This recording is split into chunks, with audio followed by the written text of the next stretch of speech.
Hello everyone, before the start of the video I would like to request you all to like, subscribe, that's it, thank you and enjoy. News from beyond the wall. Benjen. Ned looked at his brother in confusion as Benjen Stark hurried toward them, his cloak still dusted with frost. How did you get back so quickly? Benjen did not answer. He stopped before Robert and bowed. Your Grace. Robert stared at him as though seeing a ghost. Benjen, you look half dead on your feet. He took him by the arm, helping him stand. No need to rush so hard just to greet me. I'll be in Winterfell at least a week. Benjen managed a weary smile, but Ned saw the tension in his eyes. Something was wrong. What happened? Ned asked quietly. Has trouble come to the wall? Benjen's jaw tightened. He nodded. The Rangers have seen signs. The wildlings are gathering in large numbers, as if uniting under a single force. Robert's brow creased. Ned's breath caught, and Ned pressed. Benjen swallowed. They found giants among them.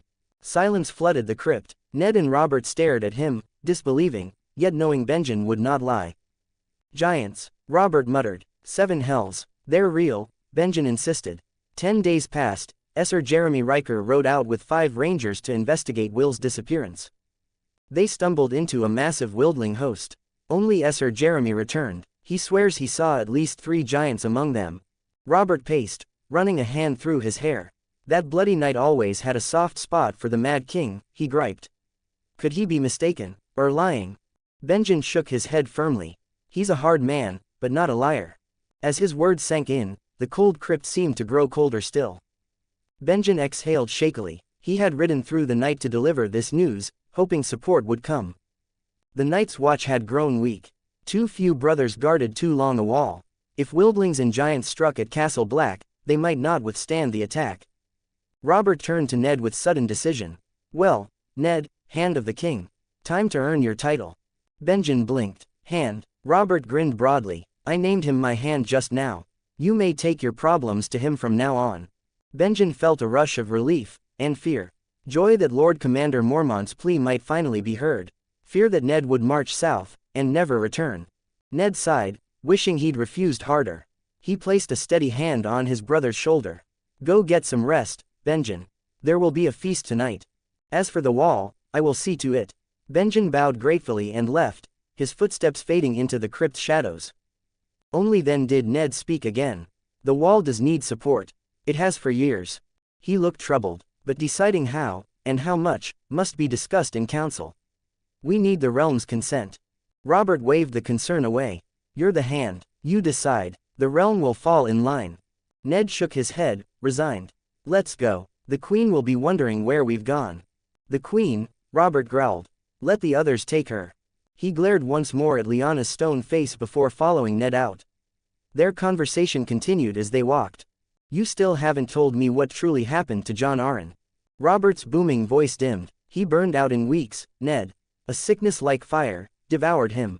He rubbed his eyes. I adored that man. We all did, Ned murmured. Catelyn worries for her sister.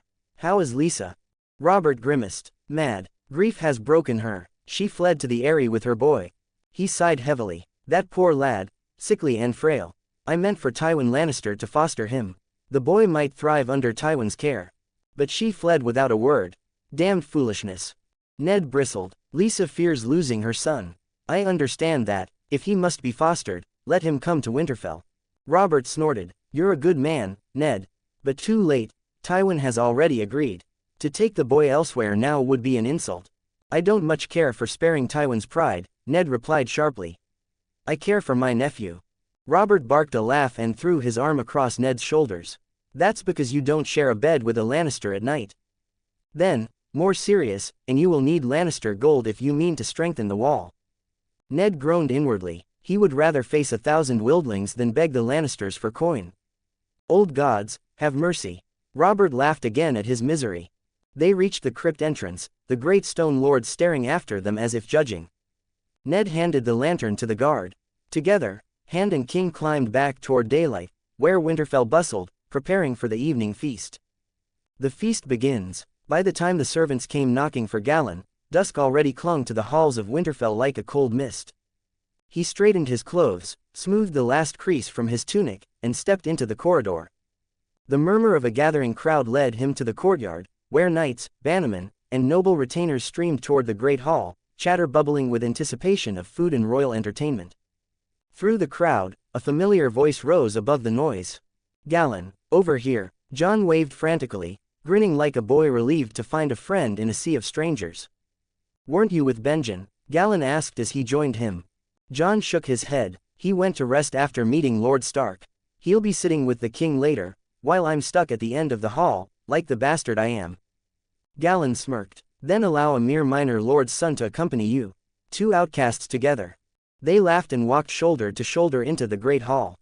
Inside, servants guided them apart, nobles here, bastards there. Galon found himself placed with Winterfell's bannermen. Jon sat far back with the household's lesser guests. Roger, Galon's captain, was seated beside him. At least they were along the aisle. The royal procession would pass directly before them. Close enough for Jon to watch his king, and Galon to watch everyone else. Galon offered greetings to Ser Roderick and the others, then took in the hall. Heat and the smell of roasted boar and fresh bread billowed beneath the high rafters. The gray stone walls were alive with banners: Stark's white direwolf, Baratheon's crowned stag, Lannister's crimson lion. "One day, the Glover sigil will hang here as well," Galon vowed silently. Seats filled quickly. When at last the herald signaled the arrival of the highborn, the hall rose as one. Ned Stark entered first, escorting Queen Cersei. She walked like a lioness dissatisfied with her surroundings, chin high, gaze fixed ahead, grace polished into arrogance. Ned aided her up the steps to the high table. She did not grant him even a passing glance. Galon watched her with cool interest, a strange impulse flickering through his mind.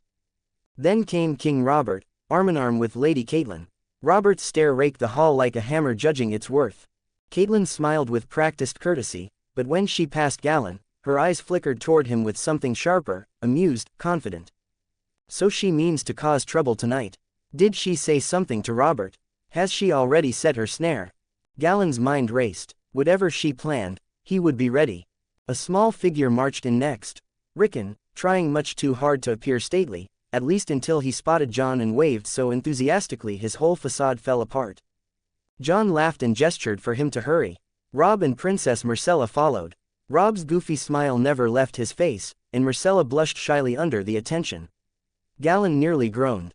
"Fool boy, she already looks uncomfortable."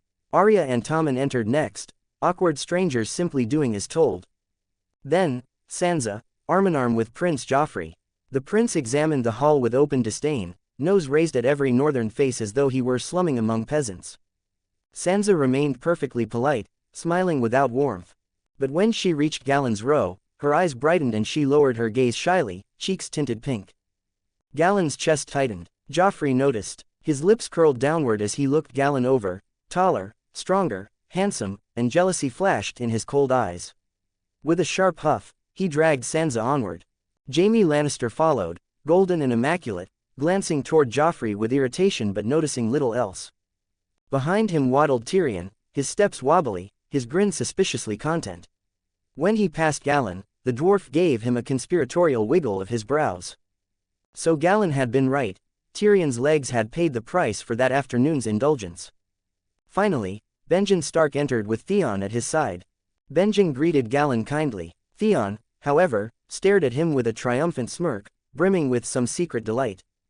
Catelyn spoke to him, Galon realized. Whatever she whispered, Theon thinks he holds a dagger to my throat. We'll see who bleeds first. Once all were seated, the hall quieted as Ned rose, cup in hand. "Friends," Ned called, "the king and queen have graced Winterfell with their presence. It is the honor of all the North. Long live the king, long live the queen." The cry thundered through the hall. When it ended, Robert slammed back his wine and laughed. No more ceremony. Eat, drink, and be merry. The feast erupted into cheers. And the game began. A storm in the feast. The fires roared in the great hall. A singer stood amid the clatter of cups and the murmur of drunken talk, fingers plucking at a harp as he sang of the first men. "Oh, first men, masters of stone and song. Your footprints carved in the earth's old bones. Nameless gods in the heart trees watch. Your tales ride cold and howling winds." The tune was old and haunting, steeped in the weight of ages. For a moment, it pulled the hall into its spell. Galon sipped his wine, listening to the song, but his eyes wandered ceaselessly, tracking Catelyn and Theon more than the melody. Beside him, Sir Roderick raised his cup with a smile. Lord Galon, why so modest with your wine? He chuckled. Feasts like this are rare in Winterfell. Galon clinked his cup lightly against the knight's. Forgive me, Sir Roderick. I've not quite reached the age of drowning myself in ale. Roderick blinked, then laughed as it struck him that Galon and Robb were about the same age. I keep forgetting how young you are, he said. Crossing blades with you these days makes my years feel wasted. Not wasted, Galon replied easily. I only have youth on my side. If you were a few years younger, I doubt I'd stand a chance. Roderick roared with laughter and downed his cup. Galon took another small sip. At that moment, Galon noticed King Robert pushing back his chair. The king rose from the high table and strode down among the northern lords, laughing, clapping shoulders, and challenging men to drink with him. Every time he drank someone under the table, he demanded more wine and pod at whatever serving girl was closest, while Cersei's face on the high seat grew colder and tighter. Ned soon followed, stepping down from the dais to try to rein him in. Come, Ned, Robert boomed, we'll drink till we drop. Ned could hardly refuse. A few cups later, other nobles joined in, and the hall swelled with raucous cheer. Benjen rose from his place and moved toward the back of the hall, where Jon sat. He clearly meant to speak with his nephew. Tyrion, meanwhile, looked unimpressed by the wine, perhaps still living off the pleasures of the afternoon. He slid from his seat and wandered toward the door. Robb stood near the royal children, chattering eagerly with Joffrey and Tommen about tomorrow's hunt. On the high dais, Catelyn saw Robert and Ned were fully occupied and seized her chance. She gave a discreet nod to her maid. The girl understood at once. She hurried to Sansa, who was sitting beside Princess Myrcella, and whispered, Lady Sansa, your mother wishes you to come to her. Sansa started, but rose obediently and made her way up to the high table. Galon noticed at once. So, Catelyn finally makes her move. He shifted his gaze briefly toward Theon, who was talking with Robb, then fixed all his attention on the dais. But to his surprise, Sansa only exchanged a few polite words with the queen, then returned to her seat. Before Galon could puzzle it out, Robert slammed back the contents of his cup and turned. His gaze fell on Sansa just as she was stepping down from the platform. And he remembered what he had meant to say in the crypt. 7 hells, he muttered. I almost forgot. He brought his cup down on the table with a heavy crash. The loud crack silenced the hall. Conversation faded into uneasy quiet. Your Grace, Ned asked, wary. Robert's cheeks were flushed, his smile broad and easy. The wine here is strong enough to make a man forget his duties, he said. I nearly neglected a very important matter. He pushed himself fully to his feet and pointed at Ned. You have a daughter, Ned. I have a son. Let's bind them together in marriage. The words rang through the hall like a hammer on an anvil. Faces shifted. Shock, dismay, excitement, calculation. Ned's heart lurched. Robert could mean only Sansa. Arya was far too young. He opened his mouth, but the Baratheon bannermen got there first. An alliance, an alliance, they shouted, pounding their cups, their voices echoing off stone. Sansa froze. Joffrey turned to look at her. Her hands tightened on her skirts. She wanted to seek out Galon in the crowd, but everyone around her was standing, shouting, blocking her view. She could only drop her head, fingers twisting the cloth of her dress. On the high seat, Catelyn's heart soared. She had not expected Robert to speak before she even approached him, but this was perfect. The king had asked himself, before the entire north. Ned wouldn't dare humiliate his king by refusing. 7 blesses, she thought. This way, I never need to mention Galon at all. She looked toward Galon, expecting to see him pale and panicked. Instead, he sat calmly, swirling what remained of his wine, face unreadable. Let's see how long you can pretend, she thought coldly. The shouting slowly died down. Ned seized the moment, leaning close to Robert and whispering urgently, Your Grace, Sansa is already promised. Promised? Robert blinked. To whom? The hall fell utterly silent. Every eye turned to Ned Stark. He felt the weight of them like a cloak of iron. If he mishandled this, he could shame both king and north. He drew a deep breath and turned toward Galon's table, intending to explain. But Catelyn moved first. She glanced at Theon and gave the slightest signal.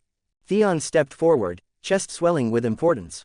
Your Grace, he called out, loud enough for all to hear, Lady Sansa has no formal betrothal. Lord Stark has only considered House Glover. No vows have been sworn. Ned's head snapped toward him. Silence, Theon, he barked, anger flashing. Too late, the damage was done. The hall buzzed at once. Glover, the Glovers of the Wolfwoods. Overreaching, aren't they? Deepwood Motte thinks to wed into Winterfell. By a pillar, Jaime remembered the way Galon had stared at Joffrey and finally understood why. He smirked and added oil to the fire. A mere Glover, he drawled, sets his sights on the Warden of the North. On the dais, Cersei turned to Catelyn with a faint, cutting smile. Sansa is a beautiful girl, she said softly. It would be a terrible shame to waste such a jewel in the Wolfwoods. Catelyn kept her expression perfectly controlled.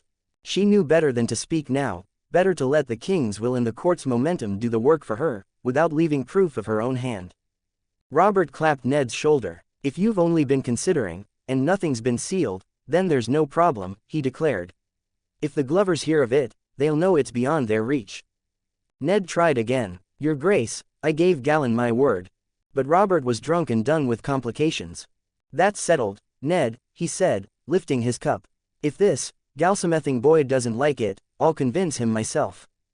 He grinned and drank. Every eye turned automatically toward the Glover table. Sir Roderick glanced at Galon, worry etched into the lines around his eyes. Galon rose slowly. He brushed his tunic smooth, turned his head just enough to find Roger in the crowd and give him a small, precise nod. Then he stepped out into the aisle, calm and steady beneath the weight of 100 stares. He looked up at the king.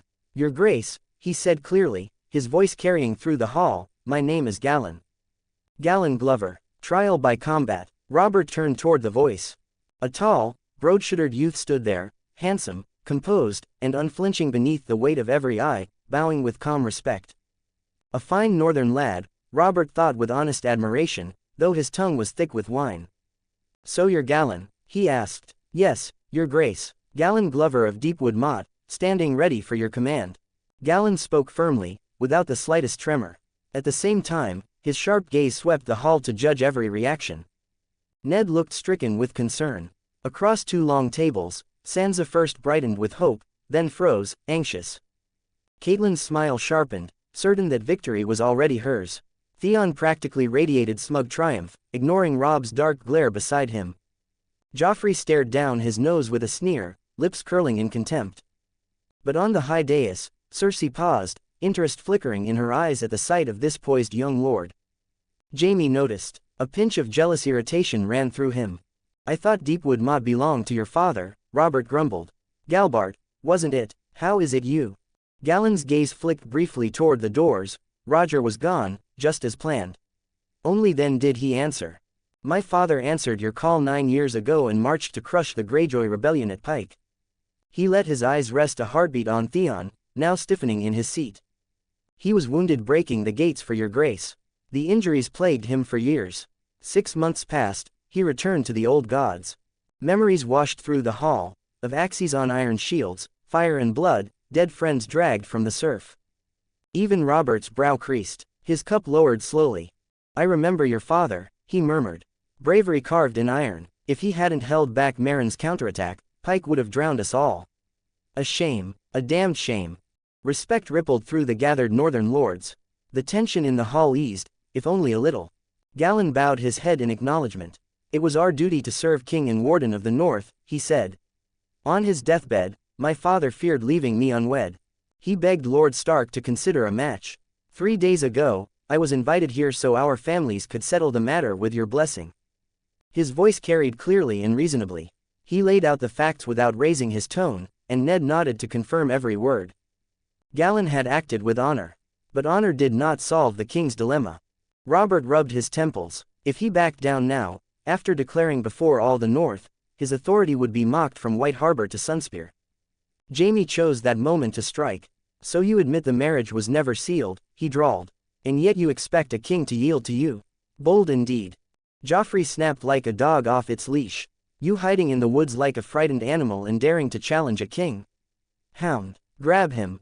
Sandor Clegane shouldered through the crowd, ready to seize Galon, until Ned's guard stepped in to block him. Theon sensed the tide turning and rushed to prove his loyalty to the crown. He speaks truth. There is no official betrothal, he shouted. Sansa remains free, and Prince Joffrey is a most worthy match. The gods would surely bless. Enough, Joffrey snarled. Who told you you could speak, squid?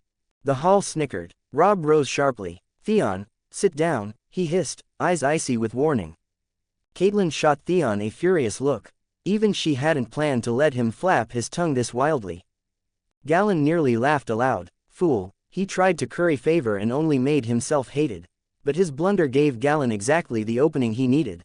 Galon stepped forward into the open aisle. Silence fell to hear him. Sir Jaime speaks true, he said, steady as iron. What right does a Glover have to force a king into retreat? Jaime blinked. Had he just conceded? So you yield? He asked sharply. Sansa's heart sank, but Galon shook his head. I do not yield. His voice rang like steel drawn from the scabbard. Deepwood Motte would be shamed forever if I surrendered my word. And Lord Stark's honor would be mocked beside it. Across the hall, eyes widened, some in approval, some in alarm. Then what do you propose? Jaime demanded. Galon's lips curved. Not a smile, but the confidence of a man who has already seen victory. If both I and Prince Joffrey seek Lady Sansa's hand, if the king and the warden disagree, then let the gods decide. His crimson-tinted eyes burned like embers. In a trial by combat. The great hall exploded. People gasped. Men shouted over one another. A few even stood, instinctively stepping back. A trial by combat, at a royal feast. Galon stood at the center of the storm, unshaken. And for the first time that night, everyone knew. This young wolflord had teeth. Edges unveiled. In Westeros, trial by combat was an ancient tradition, a way to resolve disputes when words no longer mattered. Both sides chose a champion, and they fought to the death. The survivor proved their innocence before gods and men. But the moment Galon proposed a trial by combat, Joffrey's expression twisted into sheer terror. Arrogant he might be, but even he understood the stakes. Lose, and he would surely die. His voice trembled beneath forced bravado. You, a nobody from Deepwood Motte, you dare challenge me to a trial by combat? Cersei, who had been watching with a smug smile from the high dais, abruptly rose to her feet, ice in her tone. A mere provincial lordling dares demand combat against a prince. She turned sharply to Ned. Is this how the North treats honored royal guests, Lord Stark? Well, shouldn't you refuse at once? She didn't appeal to Robert. She knew her husband too well, saying anything would only make him agree even faster. Robert adored knights gambling their lives for honor. Ned had been stunned speechless until Cersei barked at him. He looked to Galon. The boy had gone this far to defend House Glover's honor. How could Ned deny him now? Galon had expected Joffrey and Cersei's panic. What mattered were Robert and Ned, and they would never turn down a lawful trial. The Queen and the Prince. Their wishes were irrelevant.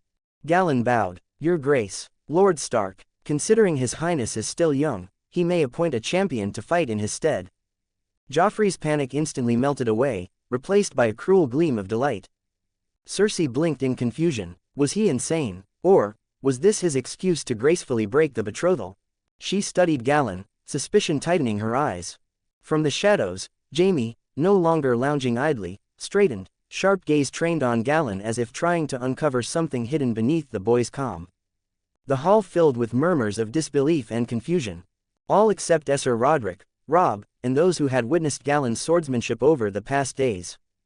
They alone felt no fear, only confidence. Robert slammed his wine cup down with a heavy thud that echoed through the hall. Silence fell instantly. You are certain? He asked, eyes piercing. Joffrey may choose any knight as his champion. Galon nodded without hesitation. Good. Robert's eyes gleamed with approval. He turned to the prince. Well, boy, whom do you choose to fight for you? The hall exploded into action. Knights of both Baratheon and Lannister banners surged forward, eager to be chosen, eager for glory. But Joffrey had no interest in mediocrity. Grinning wickedly, he glanced back at Galon. So I may choose anyone. Galon stood proud, his humility gone, his presence sharp as steel. Anyone, Lannister knight or Kingsguard, I welcome them all. His unwavering confidence made Joffrey hesitate. He had been considering Sandor Clegane. But now doubt crept in. Then his eyes slid to the rust-bearded Kingsguard knight standing nearby. I choose Sir Meryn Trant. Meryn, who had been watching with amusement, blinked in surprise. He had not expected to be chosen. Still, the prince had spoken. And he already hated the smug northern boy's attitude. He stepped forward. For Prince Joffrey, I gladly serve. Robert rose to officiate the coming bloodshed himself. By the name of Robert of House Baratheon, King of the Andals, the Rhoynar, and the First Men, Lord of the Seven Kingdoms and Protector of the Realm. I hereby recognize the trial by combat demanded by Galon Glover of Deepwood Motte. His voice thundered. The victor shall wed Sansa Stark, daughter of the Warden of the North. The hall erupted. Tables scraped as they were dragged aside, plates and feasts clattering to the floor, forgotten. Within moments, space cleared for a battle arena. Robert, Ned, and the lords took their seats above. Robb and Sansa stood below the dais, anxiety etched across their faces as they stared at Galon. The commotion drew Tyrion back from outside. He pushed through the crowd to Jaime's side. I leave for a short walk and return to find a damn duel. What did I miss? Jaime did not answer. He stared intently at Galon. There was danger in this boy, a deadly aura that flared the moment Galon wrapped his fingers around a sword. Meryn sneered as Roderick hurriedly brought Galon a sword and a basic leather jerkin. Need time to fetch proper armor, boy, he mocked. Galon smiled faintly. To fight you, I don't need armor. He handed the jerkin back to Esser Roderick and stepped forward with only his sword. It infuriated Esser Meryn. You little wretch, arrogance will be your doom. Galon unsheathed his blade, tossing the empty scabbard aside. So the Kingsguard only know how to bark. Draw, Esser Meryn, or are you afraid? Joffrey yelled from the side, voice cracking with rage. Esser Meryn. Kill him now. Steel rang. Esser Meryn charged, sword raised high, murder in his eyes. Galon did not flinch, he did not even brace. Joffrey grinned, convinced the northern boy had frozen in fear, excitement burning in his gaze. Then, clang, Galon's blade flashed up at the last instant, casually catching Meryn's strike. A twist of his wrist, and force surged like a giant's shove. Meryn stumbled backward, boots skidding across the floor. 3 heavy steps before he regained balance, hands trembling, shock and fear swallowing his arrogance. Joffrey shrieked from behind, "What are you doing, Esser Meryn? Kill him." But Meryn no longer heard the prince. Every ounce of his focus was locked on Galon. Gods, how was the boy this strong? If he didn't fight seriously, he would die here. Galon tilted his head, sword resting easily at his side. Why so distant, Esser Meryn? If you intend to win, you must get closer. Or are you afraid your sword is too slow to stop mine? He stepped forward, calm and predatory. Distance only matters when both sides are equals. But between you and I. Galon tightened his grip, and vanished forward. A single step. A single strike. Steel slapped aside Meryn's parry, and the point of Galon's blade drove straight through the knight's throat. Sishlick. A wet, tearing sound. Blood sprayed. Galon yanked his sword free, flicking crimson droplets from its edge. Distance means nothing. Esser Meryn clutched at the gaping wound, choking on blood, then collapsed lifelessly at Galon's feet. The hall went dead silent. A marriage sealed. Galon stood at the center of the arena, his sword still stained with fresh blood. His sharp red eyes swept across the hall. The king's bannermen and knights shrank back, unable to meet his gaze. Those who knew him from Winterfell stared in disbelief, unsure whether their eyes deceived them. Like a tiger claiming its throne, Galon declared. Seems the gods favor me after all. His voice snapped everyone from their stunned silence. Robert surged to his feet, excitement bright in his eyes. There was even a glint of eagerness, as if he wished to test the boy himself. Laughing heartily, the king strode from the high dais to Galon's side. Ha, ha, ha, well done, Galon Glover. I did not expect such skill from one so young. His gaze flicked to the knight lying in a pool of his own blood. Esser Meryn served me for years, yet he fell to you with barely any struggle. Still, there are worse deaths than a trial by combat. With a wave of his hand, Robert motioned for attendants to remove Meryn Trant's corpse. Then he drew a deep breath, raising his voice for all to hear. As Robert of House Baratheon, King of the Andals, the Rhoynar, and the First Men, Lord of the Seven Kingdoms and Protector of the Realm, I declare. Galon Glover of Deepwood Motte has triumphed in trial by combat. He has earned marriage to Sansa Stark, daughter of the Warden of the North. Their union shall be witnessed by me, and by the gods. The hall roared, Galon, Galon, Galon. The cheers shook the rafters of Winterfell's great hall. Galon couldn't contain his triumph as he glanced toward Sansa. She covered her mouth, eyes shining with admiration, overwhelmed that Galon had truly kept his oath, and through trial by combat, no less. More legendary than the songs of princes and princesses. Ned smiled and called for attendants to return the feast. The night was not yet over. When the feast resumed, King Robert raised his cup high. A toast, to Galon. To Galon, every voice joined the cry. Cups clashed, wine flowed. Galon raised his own cup, drinking it in one pull. When it was refilled, he stood taller, energized by victory. To the king, to Lord Stark, another wave of cheers followed. The hall swelled with celebration. Everyone clamored to drink with Galon, no one spared a thought for the dead knight cooling on the floor. That was the nature of trial by combat. Victory earned glory. Defeat earned oblivion. Only Joffrey watched with a twisted scowl, hatred burning as Galon stole every sliver of attention. "Useless fool," he hissed under his breath. "Meryn, you worthless dog. You embarrassed me." Spoiled his entire life, he had never felt such humiliation. He turned toward the dais seeking comfort, only to find Cersei's gaze fixed on Galon as well, and filled with admiration. Nearby, Catelyn wore a strained smile, unable to hide her unease. She had never imagined Galon would shatter fate so effortlessly. Now that the gods had spoken, even she could not challenge the marriage. Joffrey stomped away in fury, shoving aside those in his path. But Galon barely noticed his departure. He was too busy being praised, toasted, and pulled into conversation by half the hall. After Galon drained his 7th or 8th cup, Ned intervened, rescuing him from drunken collapse. Robert, flushed red with drink and free of all royal restraint, slung an arm around Galon's shoulder. "Ned will soon travel south with me to King's Landing. There will be a grand tourney in his honor. With your strength, boy, you'll crush every knight in the south. Come with us, Galon. What say you?" Galon smiled politely. "It would be my honor, your grace. But I have just taken up the lordship of Deepwood Motte. I must attend to my lands first. I ask only a few months." He knew well, soon the king would fall to a boar, and Ned to the traps of King's Landing. War loomed. He would not abandon the north now. Robert nodded, accepting the reasoning. "There will be plenty of tourneys yet to come. And with your skill." He laughed, clapping Galon's back. "You are worthy of the Kingsguard." But alas, before he could finish, Jaime approached with a crooked grin, raising his cup. "Your Grace, our champion has just won himself a bride. Surely you wouldn't have him take the white cloak now. I suspect the Lady Sansa would object." Ned shot Jaime a cold glare. Robert frowned, his mood soured. Jaime shrugged, unbothered. "May I borrow the young lord for a moment? I wish to speak with him alone." "What are you plotting?" Ned snapped. "Oh, come now, I wouldn't harm the Hand's new son-in-law, especially one so talented." Jaime's tone was playful, but his eyes remained unreadable. "Just a conversation," Galon smiled. "A pleasure." Robert released him, and Galon followed Jaime to a quieter corner.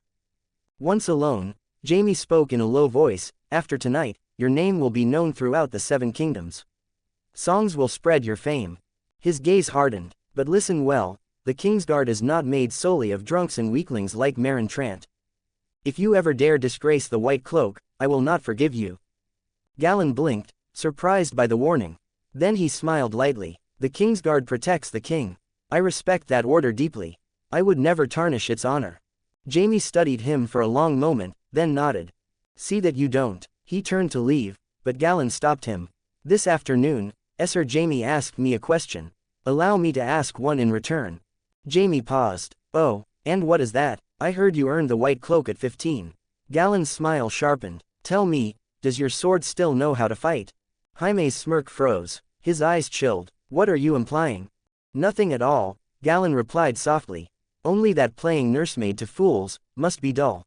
Your sword is howling for battle." Jaime's hand reached instinctively for his hilt, only to grasp empty air. His sword remained in his chambers due to the feast. "If you ever want to test your blade against mine, Sir Jaime, I would be delighted." No further taunt needed. Galon walked past him, leaving Jaime seething. But Galon did not go far. Robb and the others rushed him immediately. "What did the Kingslayer want?" Robb asked eagerly. "Just a friendly request for sword practice," Galon replied with a laugh. Their excitement burst like wildfire. "If you defeat the Kingslayer, you'll be the finest swordsman in the 7 kingdoms." Arya's eyes sparkled with pure awe. She danced around him, begging for sword lessons. Sansa tried to speak with Galon too, but Arya's enthusiasm bowled her over. Finally, Sansa grabbed Arya by the arm and dragged her away, the sisters bickering and shoving all the while, leaving Robb shaking his head in amusement. Galon laughed and pulled Robb along. They rejoined Jon as they continued through the hall. Along the way, he exchanged a silent glance with Roger. He knew their earlier plan had been accomplished. And so Galon surrendered himself fully to the feast, drinking deep into the night. The celebration carried on until the final cup was drained, and the great hall fell quiet once more. The letter. Theon trudged back to his room and shut the door behind him. He dropped onto the bed, a heavy sigh leaving his lips. Tonight's feast had gone from bad to worse. He had tried so hard to make himself useful and instead had made a fool of himself. Not only had he failed to complete the task Lady Catelyn entrusted to him, but he had also managed to anger both Ned and Robb Stark. And that damned Galon had won the trial by combat. Why, how can the gods favor him so completely? Theon shuddered as the memory flashed in his mind. Galon's blade pierced through Esser Maren Trant with terrifying ease. If even a Kingsguard could not stand against him, then what chance did Theon have? Tomorrow during the hunt, he will find another chance to humiliate me. And after today, Robb and Lord Stark will not defend me. Regret twisted his stomach. If he had known things would end like this, he would never have agreed to Catelyn's request. Maybe I should tell Lord Stark the truth. I will say that Lady Catelyn was the one who asked me. The thought lasted only a few seconds before he shook his head furiously. Angering Ned and Robb could be fixed in time. He knew their temperaments. A sincere apology might mend things. But crossing Catelyn, his life here would be misery. When will I ever go home? He had always tried to think of Winterfell as his home, but as he looked around the room he had lived in for 9 years, he suddenly felt a chilling loneliness. Huh, what is that? His gaze caught on a piece of parchment sticking out from beneath his pillow. Puzzled, he picked it up and unfolded it. Tomorrow morning, meet me at the Broken Tower. This concerns grave matters. Tell no one. Balon Greyjoy. The words hit him like a hammer. Father, here, sending for me. His heart raced. He stood up quickly, meaning to go tell Ned Stark. But after 2 steps, he froze. What if something happened in the Iron Islands? It must be important, otherwise why hide it like this? If I warn Lord Stark and ruin Father's plans, what then? His grip tightened on the parchment as he paced back and forth, eyes clouded with panic and hope. Galon's disdainful stare flashed in his mind. Robb and Ned's anger, his humiliation. He stopped walking. I will go see for myself first. Then I will decide whether to report it. If something serious has happened, then I can finally go home. His heart lifted. After these last days, the thought of leaving Winterfell filled him with relief. Especially after tonight. Anywhere was better than being trapped here like an unwelcome guest. Resolute, he moved to a candle and let the flame eat the parchment to ash. At that same time, elsewhere in Winterfell, Ned and Catelyn Stark were discussing Galon. I never imagined the boy's swordsmanship was that extraordinary, Ned murmured as he stood near the window. Even a Kingsguard could not match him. Tonight had shaken him deeply. If Galon had not acted so decisively, the North's honor would have been trampled in front of the king. Thinking of Theon's behavior, Ned felt his anger flare again. What has gotten into that boy? I warned him, yet he continued provoking Galon throughout the feast. Catelyn's voice was soft but tense. You know they had bad blood from the first day. With Galon here winning Sansa's hand, jealousy is only natural. And things worked out fine. We should let Theon be. Though she spoke lightly, Catelyn's heart burned with resentment. Galon had found a way to win against every obstacle she placed. Nothing went as she planned. Could he truly be favored by the gods? Ned did not hear the bitterness behind her tone. He only sighed. Tomorrow, Theon should rest. I will keep him far from Galon. A knock interrupted them. Ned frowned. Who is it? Maester Luwin requests an urgent audience, came the muffled reply from Desmond outside the door. Urgent. Ned frowned harder. Bring him in. He threw on a heavy cloak. Catelyn wrapped herself in a robe and sat straight on the bed as Luwin entered. My lord, Luwin said, I apologize for disturbing you, but a letter has come into my hands. Ned's brows knit tighter. A letter? From whom? No messenger arrived today. Not from a messenger, Luwin explained. Someone placed a finely carved box upon my desk while I dozed. My servants saw no one enter. It must be someone traveling with the king. A box? Catelyn asked sharply. Yes, my lady. Inside was a lens and, hidden beneath, a sealed message. Ned stretched out his hand. Give it here. Luwin did not move. It is not addressed to you, my lord. It clearly states that only Lady Catelyn may break the seal. Curiosity flickered across Catelyn's face as she accepted the letter. She looked at the seal and gasped. It is from Lisa. Ned saw the moon and falcon sigil of House Arryn impressed in the wax. Dread crept through him. Open it. Catelyn broke the seal and scanned the contents. Confusion clouded her features until understanding struck like lightning. When we were young, Lisa and I created a secret code only the two of us could decipher. Can you read it? Ned asked. Yes. Luwin stepped forward. If that is the case, perhaps I should leave. No, Catelyn said quickly. We need your counsel. Her eyes raced across the page. The further she read, the paler she grew. Her hands trembled. What does it say? Ned asked, voice tight. Catelyn swallowed hard. Lisa says Jon Arryn was murdered. Ned's breath caught. By whom? The Lannisters, Catelyn whispered. The Queen herself. Shock froze Ned in place. His jaw clenched. Old gods, does she understand what she is accusing? She knows, Catelyn replied. She risked her life sending this. If anyone else read it, she would be dead. Tears pooled in her eyes as she grabbed Ned's hand. Ned, why you must help her. Ned walked away in silence and stared out into the cold northern night, his thoughts heavy and grim. Arrangements. Ned stared out the window. Darkness hung over the land like a curtain, hiding countless dangers within. Countless troubling messages and warnings weighed on his mind, leaving him exhausted. He could feel it now. A great storm was gathering over the Seven Kingdoms.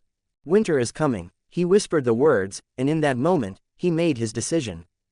Ned stepped away from the window, took a seat near the fireplace, and looked at Catelyn. Cat, you must remain in Winterfell. His voice struck her like an icy blade. No, Catelyn pleaded. Ned, let me go with you. I don't want to be separated from you. You must stay. Ned spoke with iron certainty, even firmer than when he declared Sansa's marriage. While I travel south to support Robert, you will rule the north in my stead. Winterfell must always have a Stark present. Robb is 14, soon he will be grown. I can no longer be the one to teach him to lead. Allow him into your counsels. He must be prepared before the day comes when he stands alone. Catelyn lowered her head in silence. Ned turned toward Maester Luwin. Maester, I trust you as I would my own blood. Guide my wife in every matter. Teach my children what they must know. Remember, winter is coming. Maester Luwin nodded heavily. May the gods grant your swift return, my lord. The room fell quiet again. Catelyn finally looked up, her voice trembling. And the other children? Ned exhaled softly. He stood and wrapped his arms around her. Sansa will remain here. Her betrothal is newly set, and her wedding will not be far off. You must prepare her to be a proper lady of a great house. As for the others, they will come south with me. Catelyn's body shuddered. I cannot bear that. You must endure, Cat, Ned said gently but firmly. Arya must learn courtly manners. In a few years, she too will be wed. Catelyn knew he spoke the truth. Sansa was nearly of age and would soon be married. Arya needed discipline. But Bran and Rickon were too young. She leaned her forehead against his chest, voice breaking. Ned, for the sake of our love, do not take Bran and Rickon. Rickon is only 6. Ned shook his head. When my father sent me to the Eyrie, I was only 8. He hated the thought of bringing them to King's Landing. But the world was changing. They could not ignore it. Sir Roderick tells me Robb and Joffrey do not get along. That is troubling. Bran and Rickon can serve as a bridge between our houses. Growing up beside the princes will foster friendship. Just as Robert and I once did. It will ensure our family's place remains safe. Catelyn knew he was right. It did not lessen the pain. Tears slid quietly down her cheeks. Ned brushed them away with a gentle kiss. I know this hurts, but it must be done. Catelyn clung to him, saying nothing, until Maester Luwin cleared his throat. My lord, what of Jon Snow? At that name, Catelyn stiffened. Ned immediately stepped back, sensing her anger. She understood lords fathering bastards. She had lived long enough among nobles to accept that. But to raise the boy here, under her roof, where she had to see him every day. That she could never forgive. Her voice turned cold. Ned, Jon cannot stay here. Ned tried to reason with her. Robb and Jon are close. I see no harm if he must not remain in Winterfell, she snapped, cutting him off. He is your son, not mine. I will not live beside him any longer. Ned's expression twisted with hurt. You know I cannot take him to King's Landing. He would have no place there. Catelyn refused to yield. I have heard your dear friend Robert has bastards of his own. Yet not one lives in the Red Keep.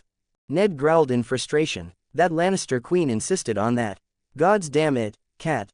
How can you treat him so cruelly? Jon is only a boy. His temper was rising when Maester Luwin intervened. I may offer a solution. Jon has grown close to Lord Galon. Perhaps he could go to Deepwood Motte. Ned looked surprised. You suggest Jon become Galon's squire? Catelyn stayed silent. Wherever Jon went was fine, so long as he left Winterfell. Maester Luwin nodded. I recall Galon's uncle has a foster son, a bastard of House Horwood. Jon would have a place of his own there. Ned seemed to consider this. Luwin continued, if not for Lord Galon, I would even say Jon might join the Night's Watch. Your brother Benjen spoke of this with me. But after tonight, he has reconsidered. And Galon agreed with him. Catelyn's eyes brightened. A bastard wearing black meant no marriage, no heirs, no threat. She demanded quickly, why would Benjen change his mind? It seems Lord Galon persuaded both him and Jon. Galon's name made her jaw clench. Every plan she formed, the boy seemed to disrupt. Ned thought for a moment longer, then spoke decisively. So be it. Tomorrow, I will ask Galon if he will take Jon as his squire. Maester Luwin bowed and left. Catelyn's sorrow surged again, and tears fell once more. Ned lifted her into his arms, holding her close. The rest of the night passed in quiet sorrow and fierce affection. The hunt begins. The next morning, at first light, Galon rose from his bed right on time. He washed and straightened himself, dressed, buckled his sword at his waist, and stepped out of his room. Today he would serve as guide for Robert, Ned, and the hunting party into the Wolfswood. Just as he was about to head toward the stables, a bleary-eyed Tyrion staggered out of his own chamber, looking very much the victim of last night's wine. The two exchanged a knowing smile and then a polite nod. Galon slowed his steps. Lord Tyrion, up so early. Are you joining the hunt as well? Tyrion yawned. Hunting is not one of my pleasures. I arranged to meet Maester Luwin. I plan to borrow a few books today. Galon's eyes flickered with interest. I am on my way to the stables, and the Maester's tower lies along the way. Shall we walk together? Tyrion agreed without thinking much of it. They walked side by side, chatting as they went. Last night's trial was quite something, Tyrion said. A sworn brother of the Kingsguard, cut down just like that. I would wager that if you go to King's Landing, the noble ladies will be knocking on your door until midnight. The girls in the city's brothels might not even ask you to pay. His short legs moved quickly, his tone light and teasing. For reasons he could not quite explain, Tyrion felt a strange warmth toward Galon. The boy's courtesy did not feel mocking or forced, but like genuine respect. In Tyrion's life, only Jaime had ever made him feel that way. Galon raised an eyebrow. In that case, it is fortunate I have not yet gone to King's Landing. Otherwise every brothel owner in the city would hate me. Tyrion laughed. Do not worry. The man who owns the most brothels in King's Landing is our master of coin, Lord Petyr Baelish. He can find 100 ways to squeeze golden dragons out of you. The name Littlefinger flashed through Galon's mind. His gaze shifted slightly. As they turned into a long corridor, he replied with a small smile. Lord Tyrion speaks with feeling. It sounds as though Lord Baelish has taken quite a number of your dragons already. Well, his girls are very talented. Tyrion's cheeks flushed, as if he were reliving certain very specific memories. And the North has its charms as well. I saw that for myself last night. Galon fell silent. Only jesting, Tyrion added, shrugging. Today I will behave. I want a few books. The tales of the North interest me. White Walkers, giants and the rest of your monsters. The North has plenty of those, at least in stories, Galon said. Maester Luwin will be more than happy to bury you in old scrolls. Talking, they walked for several more minutes until the Maester's tower came into view. Galon stopped. There it is. Take the stone steps up and you will find him. We can speak again tonight. Tyrion nodded. Enjoy your hunt then. Tonight I expect to see the spoils of your great northern skill. Galon agreed with a smile and watched him go. When Tyrion disappeared up the tower steps, Galon turned down the other side of the corridor and headed toward the stables. 7 or 8 minutes later he arrived. The stable hands were already busy. Fed and brushed horses were being led out, some driven toward the training yard. The king would not come to the stables himself. He would mount in the yard, then ride out with the party through the hunter's gate and into the Wolfswood. Galon glanced around and quickly spotted his men in one corner. Roger. He strode toward them. Roger and the other 4 guards hurried to meet him. Lord Galon. He nodded. Mount up. We will wait for the king and Lord Stark at the Hunter's Gate. He took the reins of his horse from a nearby stable hand and swung into the saddle. Roger and the others mounted as well and followed Galon out. In a short while they rode through the gate and halted near the Hunter's Gate. Galon pulled his horse to a stop and looked out toward the ancient trees of the Wolfswood, silently counting the time in his head. Hoofbeats rose in the distance. Moments later Robert, Ned, and the rest of the royal party appeared at the gate. Robert pulled his horse alongside Galon's, grinning. "Here is our champion. I hope the Wolfswood treats me well today. This is Glover land, is it not? Do not send me back empty-handed." "I will not disappoint your grace," Galon replied. "Good. I want to see whether your skill with bow and horse can match your sword." Robert laughed out loud. Forward, he spurred his horse and thundered toward the trees. Joffrey, along with knights and bannermen bearing the Stag of Baratheon, lashed their horses and followed close behind. "Come," Ned called, "we ride." The men of Winterfell surged after the king. Behind them trundled wagons full of food and casks of wine, pulled by servants and cooks, all hurrying toward the chosen campsite. Galon flicked his reins and rode beside Robb. He looked over the long line of riders and noted 2 absences. Jaime was nowhere to be seen. Neither was Theon. So Jaime still chooses to stay behind and keep Cersei company. Just as before. As for Theon, it seems he has begun to move exactly as I planned. Galon glanced back at Winterfell. Expectation stirred in his chest. The real show is about to begin. He smiled and urged his horse faster. Robb saw him speed up and assumed Galon was eager to impress the king again. His own competitive spirit flared. "Galon, shall we make a wager today?" he called over the wind. "We see who brings down the most game." Galon laughed. "Very well, what does the winner gain?" "If you win, I will tell you a secret about Sansa," Robb said at once. "And if you win?" Galon asked. Robb thought for a moment. "If I win, you owe me a favor. Any request I make, within reason, you must agree."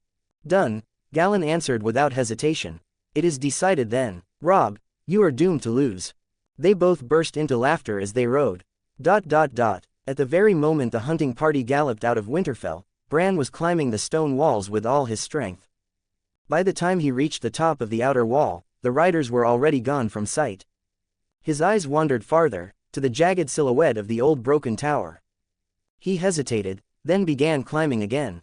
Inside the broken tower, Theon slipped in through the ground floor, glancing around nervously. Seeing no one, he hurried up the stairs. Not long after, Jaime and Cersei arrived as well. They gave the surrounding ruins only a brief look. Finding no prying eyes, they pressed close, hands already roaming, heedless of the risk. Step by step they climbed together, their bodies pressed tight. Cersei's muffled moans began to echo faintly through the empty stones of the broken tower. And so the curtain began to rise on the next act. Bran's fall. Theon was terrified. In all his life, he had never been this afraid. Listening to the moans drifting up from below, growing closer and closer, he ran in panic around the top of the broken tower, searching for any place he could possibly hide.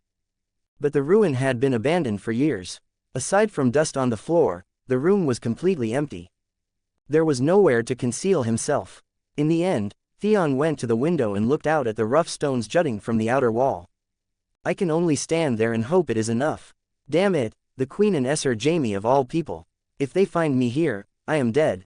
Clenching his teeth, he climbed onto the cracked window frame, then edged sideways, pressing himself flat against the wall as he stepped onto the stones that stuck out from the tower's outer face.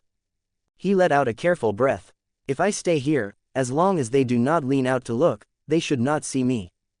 Gods, please, let them finish quickly and leave." He could not help glancing toward the window, his heart filled with both terror and a sick kind of excitement. He never imagined that simply following the instructions in the letter and coming to the broken tower would lead him to stumble across the Queen and a Kingsguard in the middle of an affair. And their relationship was more dangerous than any other. Theon did not need to think hard to know that, if they discovered him, he would not escape with his life. Why must this happen now of all times, gods? Could they not wait until I have left before coming here? But the Queen is truly bold. If this spreads, House Lannister will be wiped out by the king. Wait, the king's 3 children, could they also be? Theon pressed himself tighter to the wall, mind racing wildly as he listened to the sounds coming from the room. His heart pounded against his ribs. A gust of icy wind blew past and he shuddered uncontrollably. Even so, He did not dare to move. On the verge of tears, he could only stare toward the distant rookery and pray they would finish soon. Any tiny sound from him might give him away. After a while, voices drifted out from the room. Theon slowly let out the breath he had been holding and, unable to resist, listened closely. "I do not like that old wolf. You should be the one wearing the hand's pin," Cersei said lazily, fully satisfied, leaning in Jaime's arms. Her slender fingers traced his face. Jaime sat on the floor, holding her. "Spare me. Whoever wants that thankless job can have it. You really cannot see the danger behind this," Cersei frowned, looking at her brother. "Robert trusts Stark more than anyone. If Stark senses anything, we are in danger." "Then we kill the wolf the same way we killed the eagle," Jaime replied carelessly. Theon's heart clenched hard at the words. His eyes went wide and his mouth fell open. His fingers dug into the stone above him. So the former hand, Jon Arryn, was killed by the queen and her people. The thought sprang into his mind, wild and terrifying. He shook so hard his foot nearly slipped from the stone. He barely managed to catch himself and plant his foot again. "If I tell Lord Ned and the king everything, the power in the west will be overturned. And the Iron Islands will have a chance to profit. Father will praise me for it. Stay hidden. For now, all I have to do is hide and avoid being seen." While Theon did everything he could to conceal himself, Bran was climbing up from the direction of the Godswood and, by chance, spotted him clinging to the broken tower's outer wall. Why is Theon there? Did he not go hunting with father? Does he like climbing walls too? Bran's hands gripped the stones and his eyes sparkled with excitement. It was hard enough within Winterfell to find someone who shared his love of climbing. This was the first time he had ever seen anyone but himself climb so high. "I will not call out to him yet. I will give him a surprise." Feeling pleased with his idea, Bran climbed harder and soon reached the top of the first keep. He took a deep breath and looked at the gargoyle carved on the edge of the wall. With a running jump, he caught it with both arms, hanging freely in the air. His direwolf sat below, ash-gray fur bristling, yellow eyes fixed on its master, afraid he might fall. At that moment, a black raven flapped its wings and flew over, landing on the head of a nearby gargoyle and silently watching Bran. As though witnessing the fate that was about to befall him, Bran did not notice the raven. He swung his arms with effort, moving from one gargoyle to the next like a child on a swing. After several breaths, he gathered himself and jumped, hurling his body toward the broken tower's outer wall. His hands caught the protruding stones and held fast. A dull thud shivered through the wall. Theon snapped back to himself instantly. He turned toward the source of the sound and saw a very familiar small figure. "Bran," his voice came out as a groan of despair.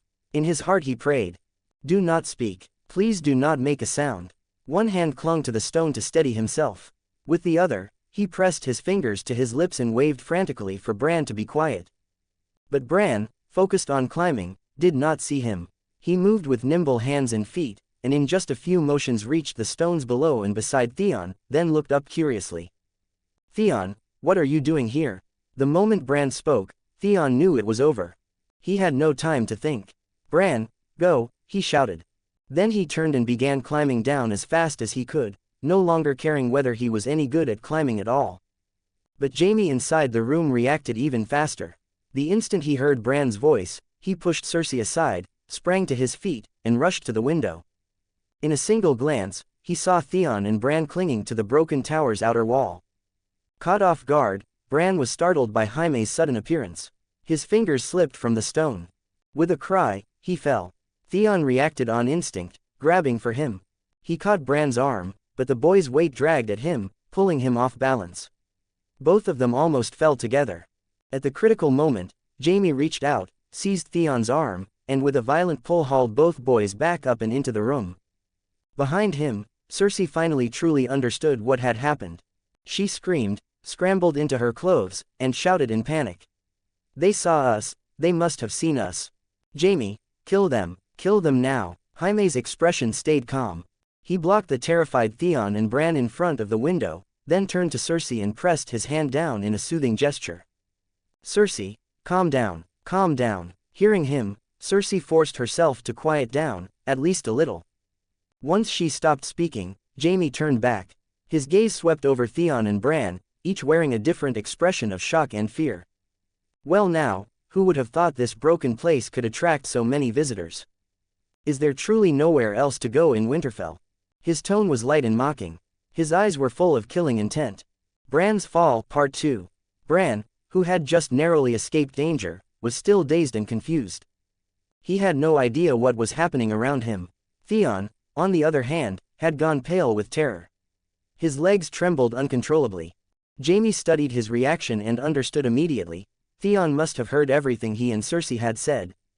Bran's presence was just an unfortunate accident, though in truth, Jaime found himself almost grateful. If the boy had not made a sound, he would never have noticed Theon clinging outside the tower wall. Jaime looked at both boys in silence, quickly deciding what must be done. Neither of them could be allowed to leave freely. But he could not kill them both at once. Ned Stark would sense something was wrong. First an accident, for one, and the other could be dealt with later. His cold gaze drifted between Theon and Bran. Finally, he fixed his attention on Theon. Theon Greyjoy, Jaime said quietly. Do you wish to live, or die? Theon stiffened, afraid and uncertain. What are you talking about? He tried to sound brave, though fear crept into every word.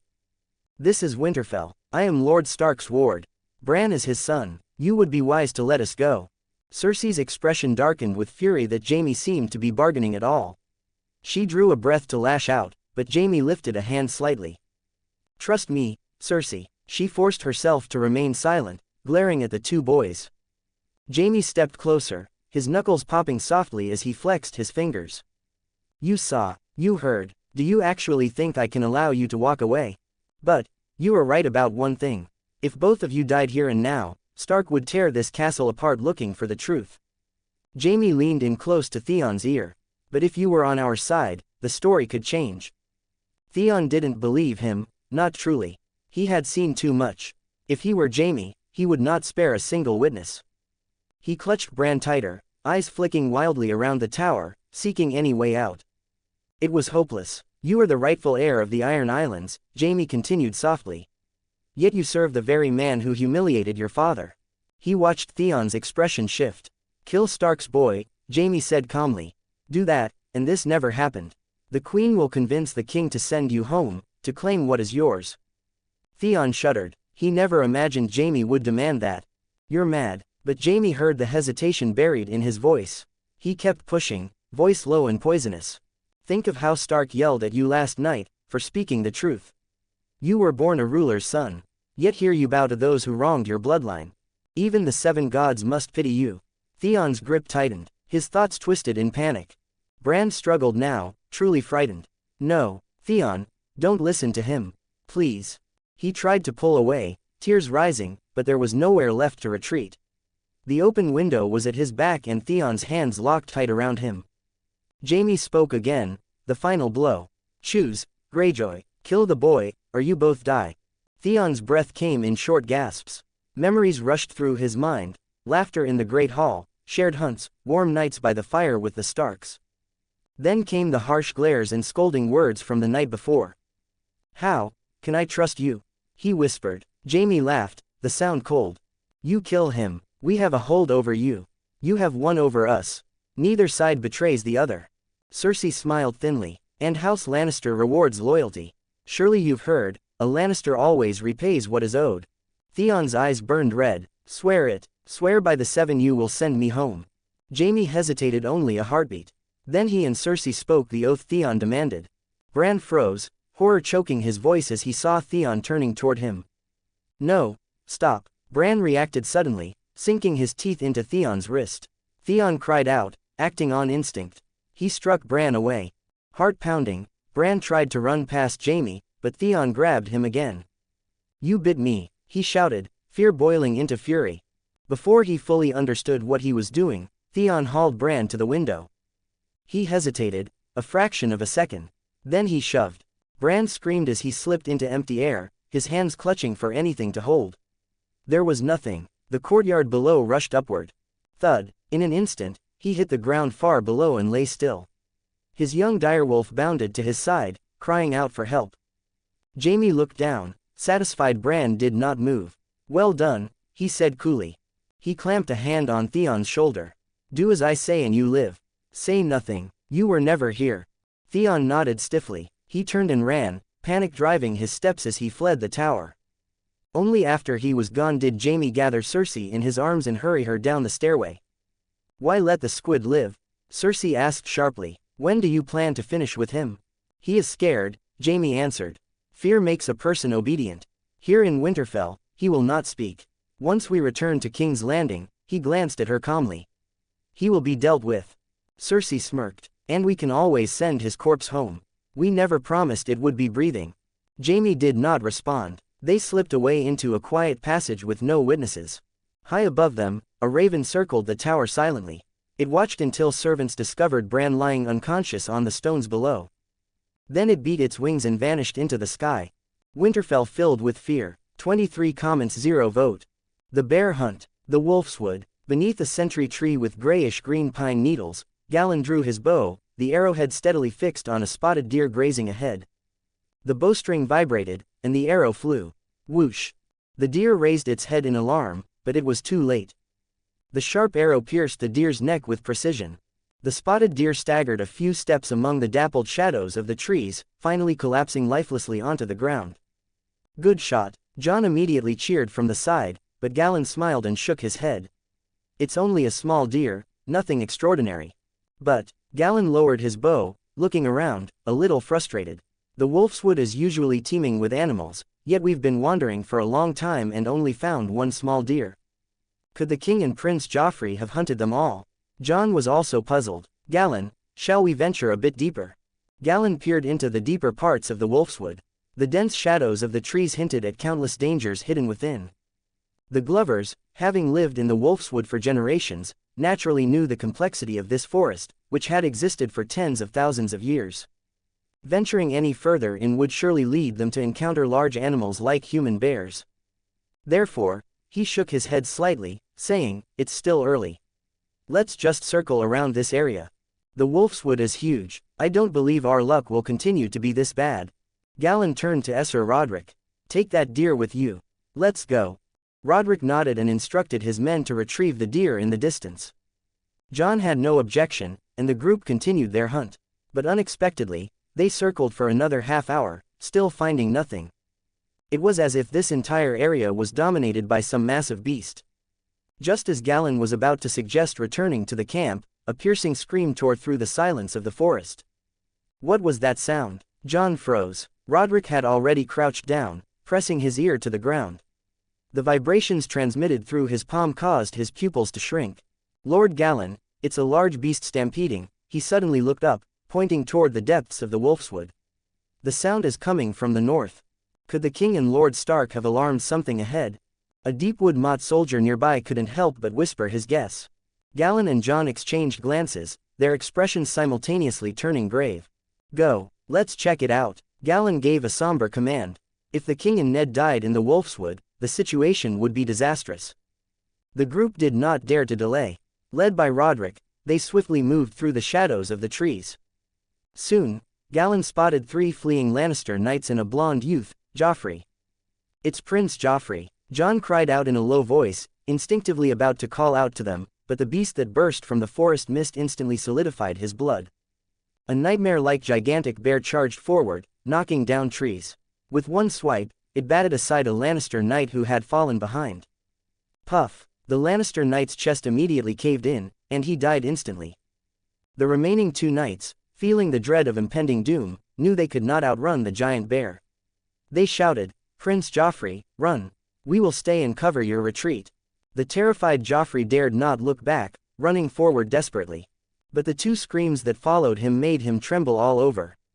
His running feet instantly gave way, and he stumbled, falling heavily onto the ground. "Ah!" Joffrey screamed in terror, crawling forward on all 4s. At this point, Jon, not far away, also began to grow anxious. "Galon, what should we do now? If Joffrey dies here, Lord Stark will have no way to explain it to the king." Galon's eyes were shadowed. For a moment, he felt an urge to stand by and do nothing, but his reason told him he couldn't abandon Joffrey. His mind raced, and in a flash, he made a decision. "Jon, Ser Rodrik, immediately look for people nearby to come for support. I will go and lure that giant bear away." "What?" Rodrik exclaimed in shock. "Lord Galon, that's a giant bear." Galon took out his bow and arrows, reassuring the group, "Don't worry, I am alone, familiar with the terrain, and fast.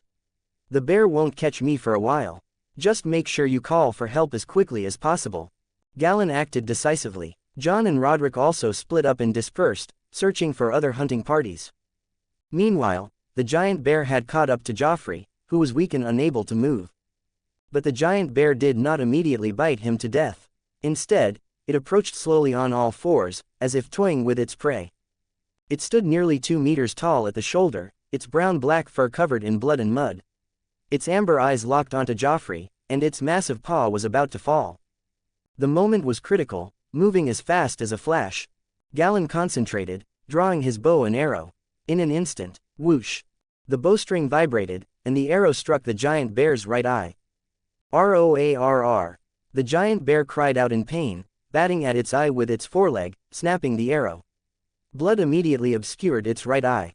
It suddenly turned its head, its savage left eye fixed on Galon.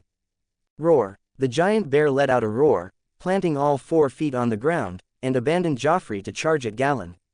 The ground shook, and dry branches shattered. Galon swiftly retreated, firing his bow continuously, but the arrows were all stopped by the bear's thick hide. Seeing that the bow and arrows were useless and the bear was close, he simply threw the bow away, drew the greatsword from his waist, and waited for the giant bear to pounce.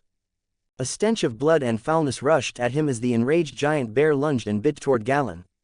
In the nick of time, he rolled sideways. Bang! The earth trembled. The impact from the giant bear threw him to the ground, covering him in mud and leaves. Before Galon could get up, the giant bear turned violently, mouth agape, and lunged again. Galon could only roll awkwardly to dodge again, his greatsword tentatively slashing at the thick fat of the bear's hide, leaving only shallow marks. Instead of drawing blood, the attack made the giant bear even more ferocious. One moment of evasion was too slow, and the bear's paw scraped Galon's left arm, instantly tearing the armor on his left arm, leaving a deep bloody claw mark on his forearm. "No, I have to find a way to restrict its movement." After another dodge, Galon backed up against an ancient oak tree, his gaze scanning the surroundings. Suddenly, following the giant bear's previous pounce, a nearby dead, hollow sentry tree crashed down diagonally, forming a narrow V-shaped gap with another living tree, just tall enough for the giant bear to barely squeeze through. That's it. At that moment, the giant bear roared and lunged again. Determination flashed in Galon's eyes. He performed a low slide, passing beneath the bear's abdomen and ending up behind it. He quickly stood up and ran desperately toward the natural cage formed by the dead tree. Seeing its prey escape, the giant bear roared and followed, crashing into the V-shaped gap. The decaying wood groaned, and splinters flew. The bear's front half squeezed through the gap, but its waist was tightly stuck in the narrow space, making its movements instantly sluggish and clumsy. Galon seized the opportunity, gripping his greatsword with both hands, pointing the tip at the exposed side of the bear's neck, just below the jaw, a critical spot where the shoulder meets the neck, connecting the heart and the head. Poochie! The sharp sword tip pierced through fur and flesh, sinking right up to the hilt. Galon used his entire body weight to press down, completely ignoring the hot, thick, rusty-smelling bear blood that gushed out, soaking him entirely. The giant bear's roar turned into a leaking hiss, the sound replaced by extreme pain and emptiness. Its massive body convulsed violently. The trapped torso and the piercing wound to its heart caused its strength to rapidly drain away. Galon pressed the sword tightly against the dead tree, enduring the bear's final struggle. Until the giant bear's head drooped, its body slumping, stuck in the gap, and fresh blood gurgled out, staining the rotten leaves red. The forest was left with only Galon's labored, bellows-like breathing and Joffrey's sobs of relief in the distance. 19 comments 0 vote. The Slayer. Sunlight dappled through the branches, casting patches of light on Galon. He tightly gripped the blood-stained greatsword, his chest heaving violently, his heavy gasps whistling like an old bellows. At his feet, a massive brown bear lay in a pool of thick blood. Galon exerted all his strength and abruptly pulled the deeply embedded greatsword from the bear's neck. The resulting spray of bear blood splashed onto his face. But Galon paid no mind to wiping it away. He turned his head to look at Joffrey, who was still shaken. "Prince Joffrey, are you all right?" Joffrey merely stood there, his eyes vacant, staring at Galon, who was bathed in blood like a demon. What churned inside him was not the relief of surviving a near-death experience, but a bone-deep terror of the man before him. At that moment, knights rushing over witnessed the scene and gasped in astonishment. Galon, he killed this giant bear alone. Quote. The bear slayer. Someone shouted first. The bear slayer. Immediately, more shouts rose in succession. The voices of the knights were trembling with excitement, repeatedly calling out the title among the dappled shadows. Accompanying the shouts, people who were hunting nearby also rushed over, and soon Robert, carrying a spear, arrived at the scene. 7 hells. When the clamor subsided, Robert stared at Galon in shock, unable to believe it. You hunted this alone? Galon was severely exhausted and could only respond with a nod. He staggered to the side, and the nearest knight quickly helped him to a spot under a tree. Robert's face was full of disbelief. He quickly stepped forward to examine the giant bear at Galon's feet, not even noticing Joffrey, who was still trembling from fear. Robert touched the bear's body, feeling the thick, warm fur, and burst into loud laughter, praising him. Ha ha ha, the bear slayer, truly deserving of the name. Then, he turned and asked, Galon, how is your body? Are you injured? Galon shook his head, his voice hoarse. Your Majesty, I am fine. A moment's rest is all I need. It is Prince Joffrey who is severely frightened. Only then did Robert notice his terrified son, calling out softly, Joffrey. Joffrey, trembling, finally looked at Robert with tear-filled eyes. I. Seeing his son's terrified state, utterly devoid of the demeanor of a prince or a warrior, Robert felt a sense of disappointment. But seeing his teary eyes, Robert's heart softened. He stepped forward and comforted him for a while. Once Joffrey's emotions were somewhat stable, Robert instructed others to send the prince back to the camp first. Someone, find a way to transport this giant bear back to the camp as well. I want everyone to see Galon's trophy. At Robert's command, the Baratheon household knights began to rack their brains on how to move the giant bear.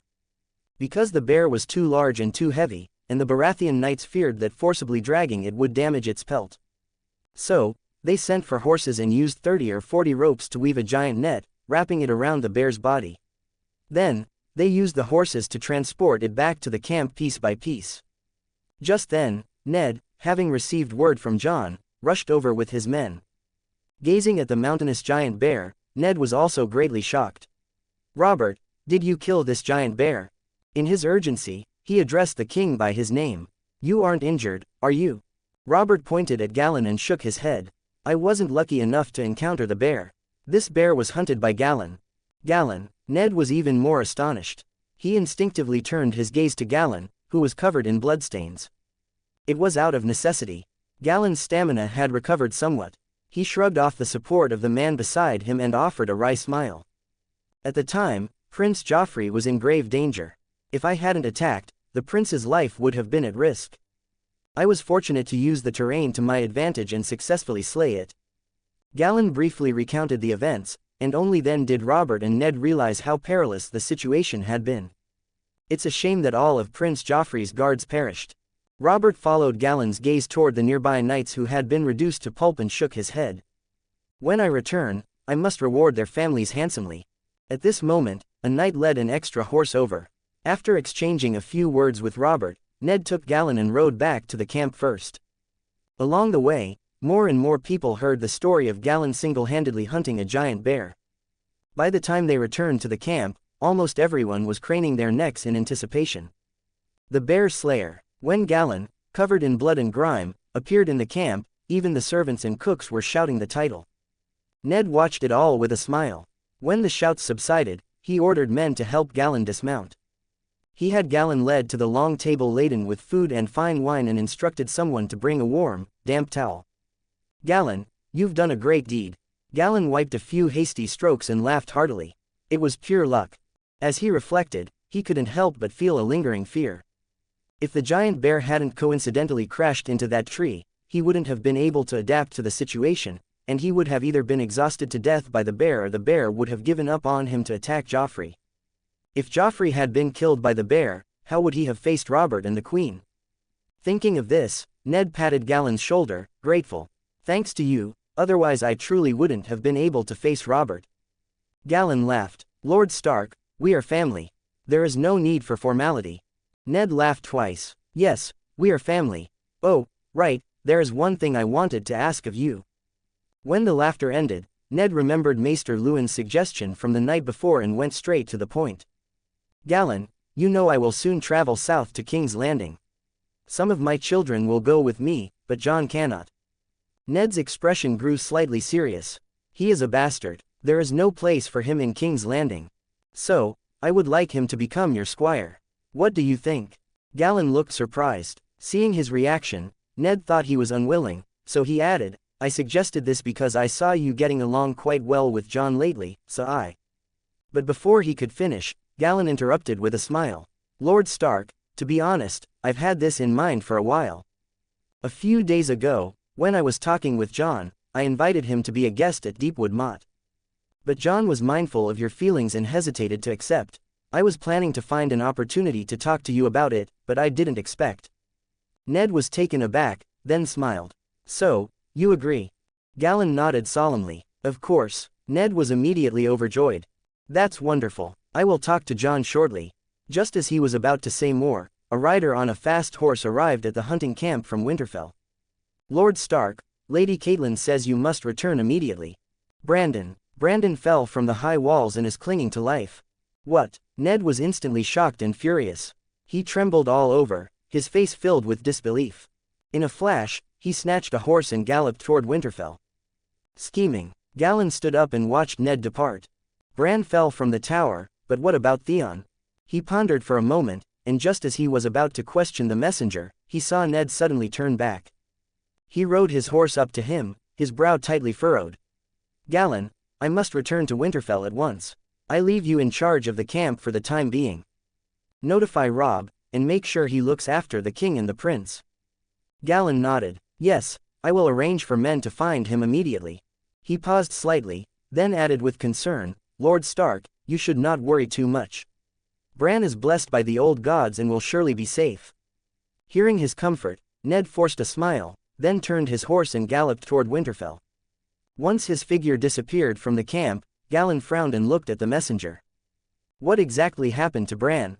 How could he fall from the high tower? The attendant had not witnessed the fall and shook his head. Lord Galon, I am not sure. Galon knitted his brows and asked again, who was the first to discover him? It was Hodor, the attendant recalled. I heard others say that Hodor heard the wolf howl and went to investigate, and that's when he found the young master lying in a pool of blood. Hodor, a large, simple figure nearly 7 feet tall, with a basket on his back, surfaced in Galon's mind. In the canon, he served as Bran's means of transportation after his spine was broken, and later even carried him on the journey to find the three-eyed raven. Besides that, were there any traces of other people at the scene? His eyes flickered slightly as he pursued the matter, pretending to be casual. Unfortunately, the attendant had not been to the scene and knew nothing. He shook his head. Lord Galon, I was in the Maester's tower serving Maester Luwin at the time.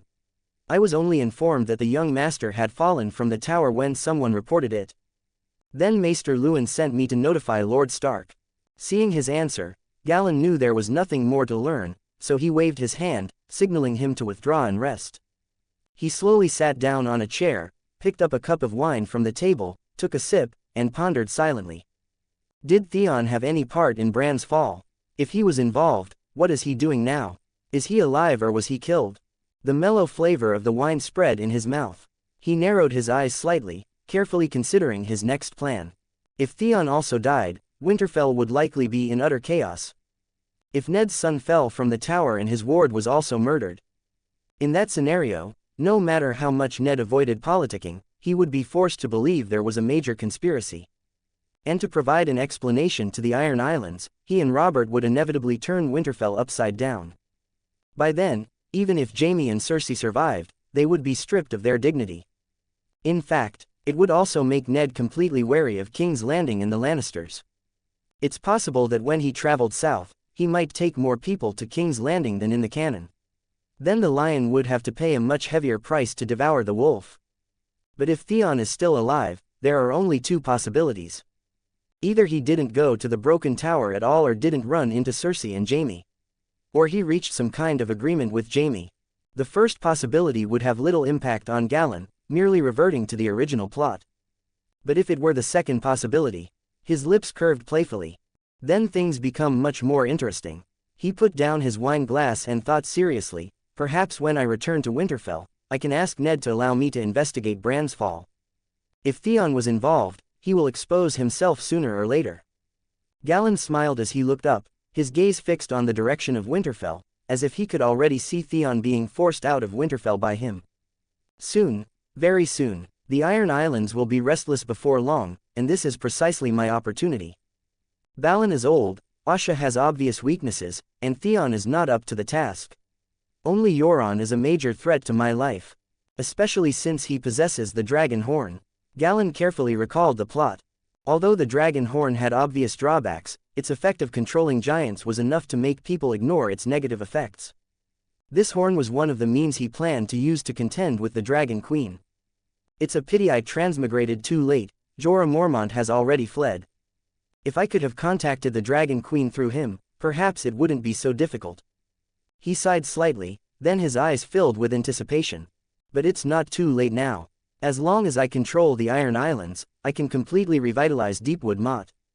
Now, I just need to wait a little longer. Just then, Jon, who had been following the Baratheon knights transporting the giant bear, returned to the camp. As soon as he arrived, he rushed toward Galon. It seemed he had already learned about Bran's fall.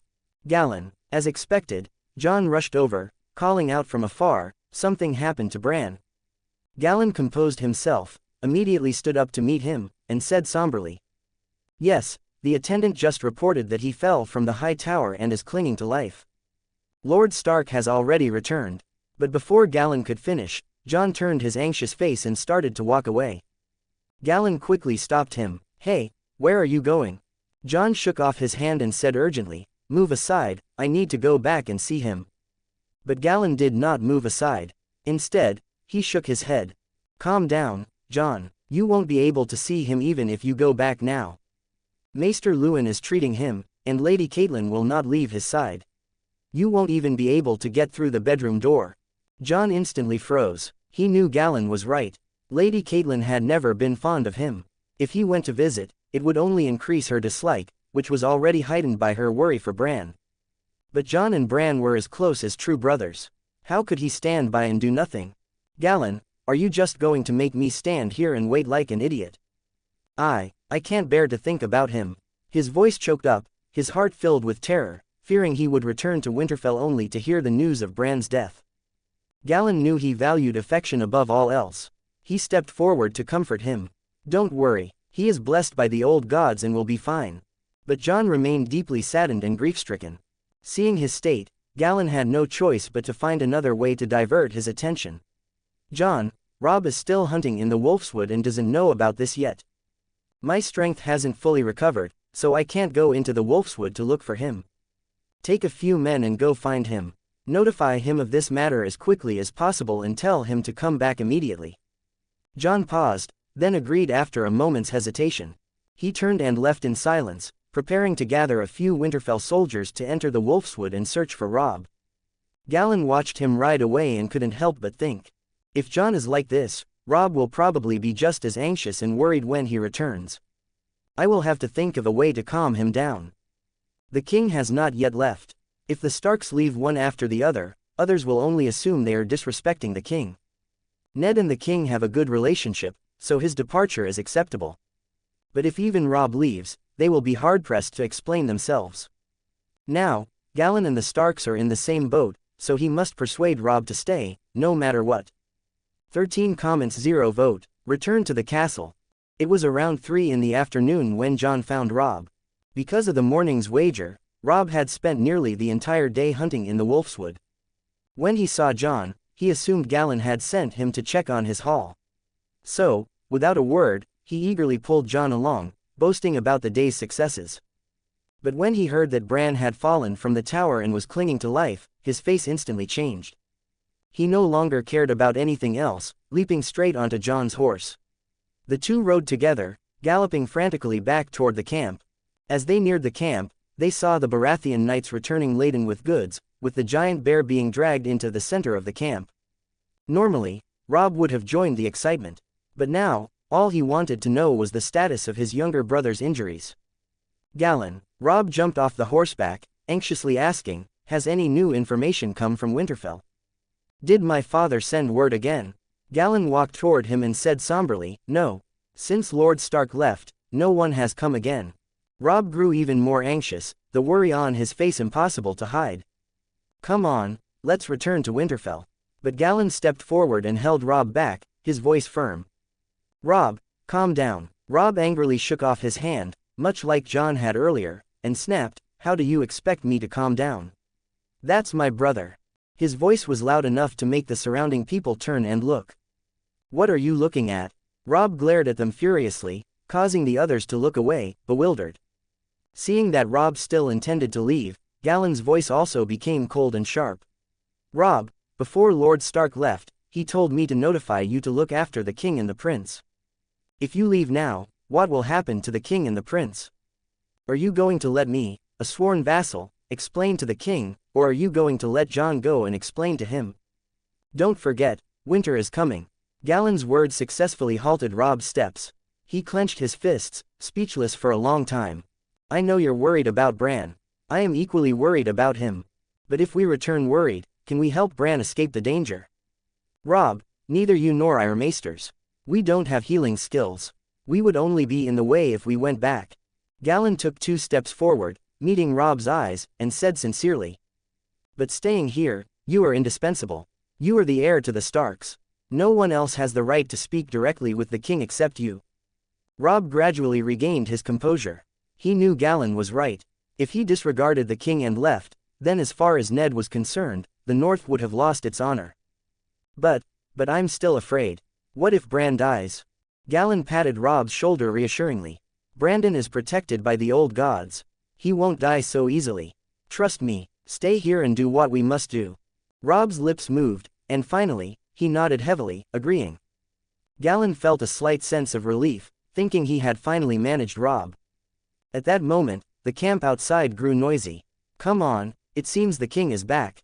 Robb, it's your turn to step forward. Robb went to meet him. Only after Robert planted his spear in the ground did Robb bow to him. Oh Robb, where is your father? He said he was seeing Galon back to camp. I haven't seen him return to continue the hunt. Is he afraid of losing to me? Ha ha ha. Robert was still joking, but Robb said sorrowfully. Your Majesty, someone came from Winterfell this afternoon to tell my father that my brother Brandon fell from a high tower and is clinging to life. My father was worried about my brother's injuries and has already returned to Winterfell, instructing me to remain here with your Majesty. The smile on Robert's face instantly froze. 7 hells. He was at a loss for words. He looked around, the joy of the hunt completely gone. Robb, notify the men to pack up. Let's return to Winterfell first. With the king's command, Robb was even more eager to return, constantly urging everyone to pack up. Soon, the fully laden hunting party hurriedly returned to Winterfell. Meanwhile, back in Winterfell, in the guest chamber, Jaime said in a cold voice, did someone notify you to go to the broken tower? Who was it? Theon looked frightened and shook his head. I don't know either. After the feast yesterday, someone left a letter in my bedchamber. It asked me to meet them at the broken tower. He quietly glanced at Jaime and added, but as soon as I arrived at the tower, I found you and the queen were also there, which is why I hid. Jaime ignored Theon's fidgeting. You said there was a letter.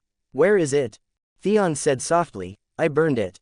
What? Jaime's expression froze. How could you burn it? Theon stammered in reply, the letter said the matter was of grave importance, so I thought it best to burn it, to prevent anyone else from seeing it. Jaime stared at Theon wordlessly, seemingly judging the credibility of his words. After a long time, he withdrew his gaze and paced back and forth in the room, thinking silently. Did someone deliberately arrange for him to go there to stumble upon Cersei and me? No, it couldn't be. Cersei and I only decided to go up there spontaneously. How could anyone else have known? Was it a coincidence? Jaime felt a strange discomfort rising in his heart. He had a feeling there was something suspicious behind this matter. But if he had to articulate it, he couldn't find any evidence. Jaime pondered for a long time and could only conclude that Theon's appearance, like Bran's, was purely coincidental. He turned and walked up to Theon, instructing him, now that the Stark boy is still being treated, your foster father will soon return. When he does, he will surely send people to investigate Brandon's fall. What we need to do is make sure everyone believes we were not present. Theon nodded. Jaime glanced at the bite mark on Theon's wrist, which was hidden by his sleeve. He walked over to a nearby table and picked up a dagger with a lion-headed hilt and a white cloth. Bite down on this white cloth. I need to turn the bite mark on your wrist into a knife wound. Theon instinctively stepped back, shocked. Sir Jaime, is that really necessary? Idiot. Jaime suddenly snapped coldly. If someone finds the bite mark on your wrist, how will you explain it? Are you going to claim a whore bit you? Now, come here. Jaime's formidable presence was fully unleashed. Theon, for a moment, dared not disobey his command and could only meekly extend the wrist that Brandon had bitten. Jaime handed the white cloth to Theon. Theon took it and slowly began to put it in his mouth. Jaime grew impatient seeing his hesitation and barked, "Hurry up. Put the strength you use on women into this." Theon's face twitched. Finally, he resigned himself, stuffed the cloth into his mouth, and closed his eyes. Jaime grabbed Theon's wrist, violently stabbed the dagger into the bite mark, and roughly scraped it back and forth. Theon felt a sharp pain and instinctively tried to open his mouth and struggle. But Jaime's warning voice reached his ears. "If you don't want to be discovered, you will bear it." Theon bit down hard on the cloth, enduring the agony. In a mere half-minute, he felt as though he had undergone hours of torture. Done. Jaime released his wrist. The wrist was a bloody mess, making it impossible for anyone to tell that Theon had previously been bitten. "Go back and get some medicine to bandage it yourself. Remember, no matter who asks, you say you accidentally cut yourself with a dagger." Theon nodded, his face pale. He used the cloth in his mouth to press against the wound, then turned and left the guest chamber. Just then, Galon and his party had just returned to Winterfell. 11 comments 0 vote. The investigation. When the hunting party returned to Winterfell, twilight was deep and the cold wind howled mournfully. The entire castle was shrouded in gloom. After dismounting in the courtyard, Robert and Robb did not dare to linger. Led by a servant, they headed straight for the main keep to visit Bran. Galon, Benjen, and Jon followed close behind. As for Joffrey, due to severe shock, Robert had Ser Clegane take him back to rest first. The group ascended the castle steps and soon arrived outside the bedchamber. Before the servant standing by the door could speak, Robb had already rushed into the room, followed closely by Robert and Benjen. He cast a worried look toward the bed, and his heart sank sharply. Bran lay there, his face pale and lifeless. To anyone looking, there seemed to be no hope of survival. Robb looked panicked and instinctively started to call his name, but Maester Luwin stopped him. Galon and Jon's steps were slower. Standing in the doorway, they peered inside, where a pungent scent of blood assaulted them. Galon surveyed the room. The floor near the bed was littered with blood-soaked bandages. Ned, seeing the king arrive, greeted him with a sorrowful expression.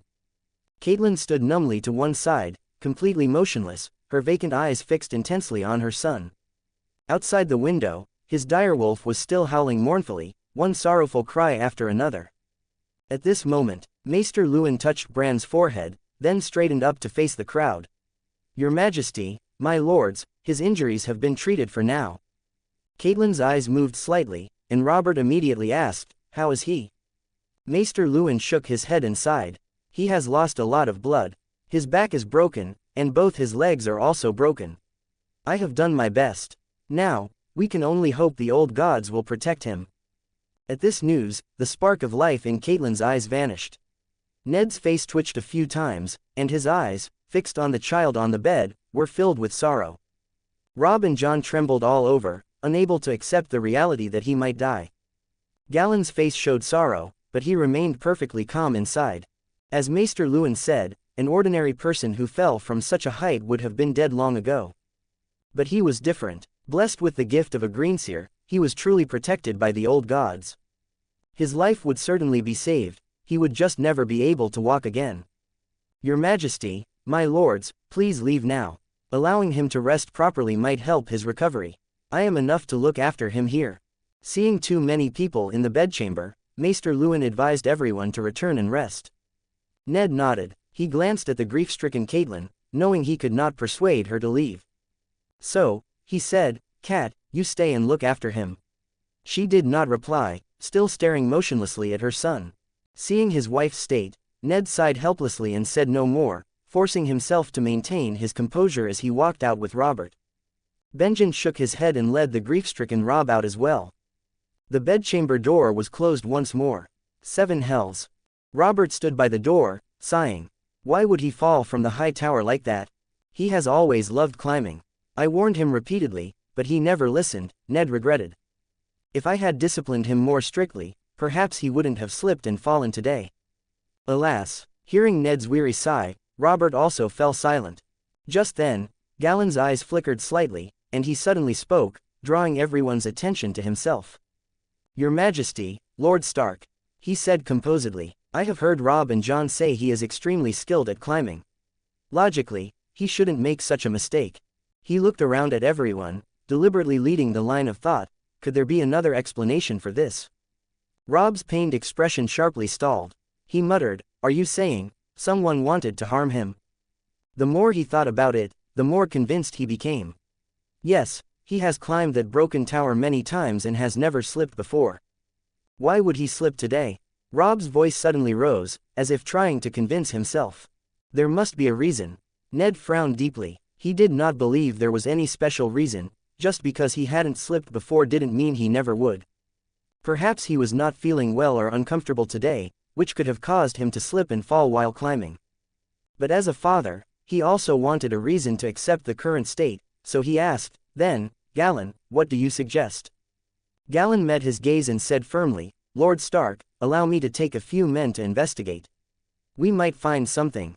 Robb immediately chimed in, I'll go with you, and Jon, without hesitation, said, I'll go with you too. Before Ned could reply, Robert already answered for him. The 3 of you go together. I want to know who tried to harm him. Seeing that the king had agreed, Ned thought for a moment and said solemnly, You may investigate, but do not disturb the queen, the prince, or the others who are resting, understand? The 3 nodded. They turned and left the bedchamber doorway, hurrying to investigate before it got completely dark. The 3 walked out of the main keep together. Robb's earlier anger had subsided, and for a moment, he didn't know how to begin the investigation. He could only turn to Galon and ask, How should we start?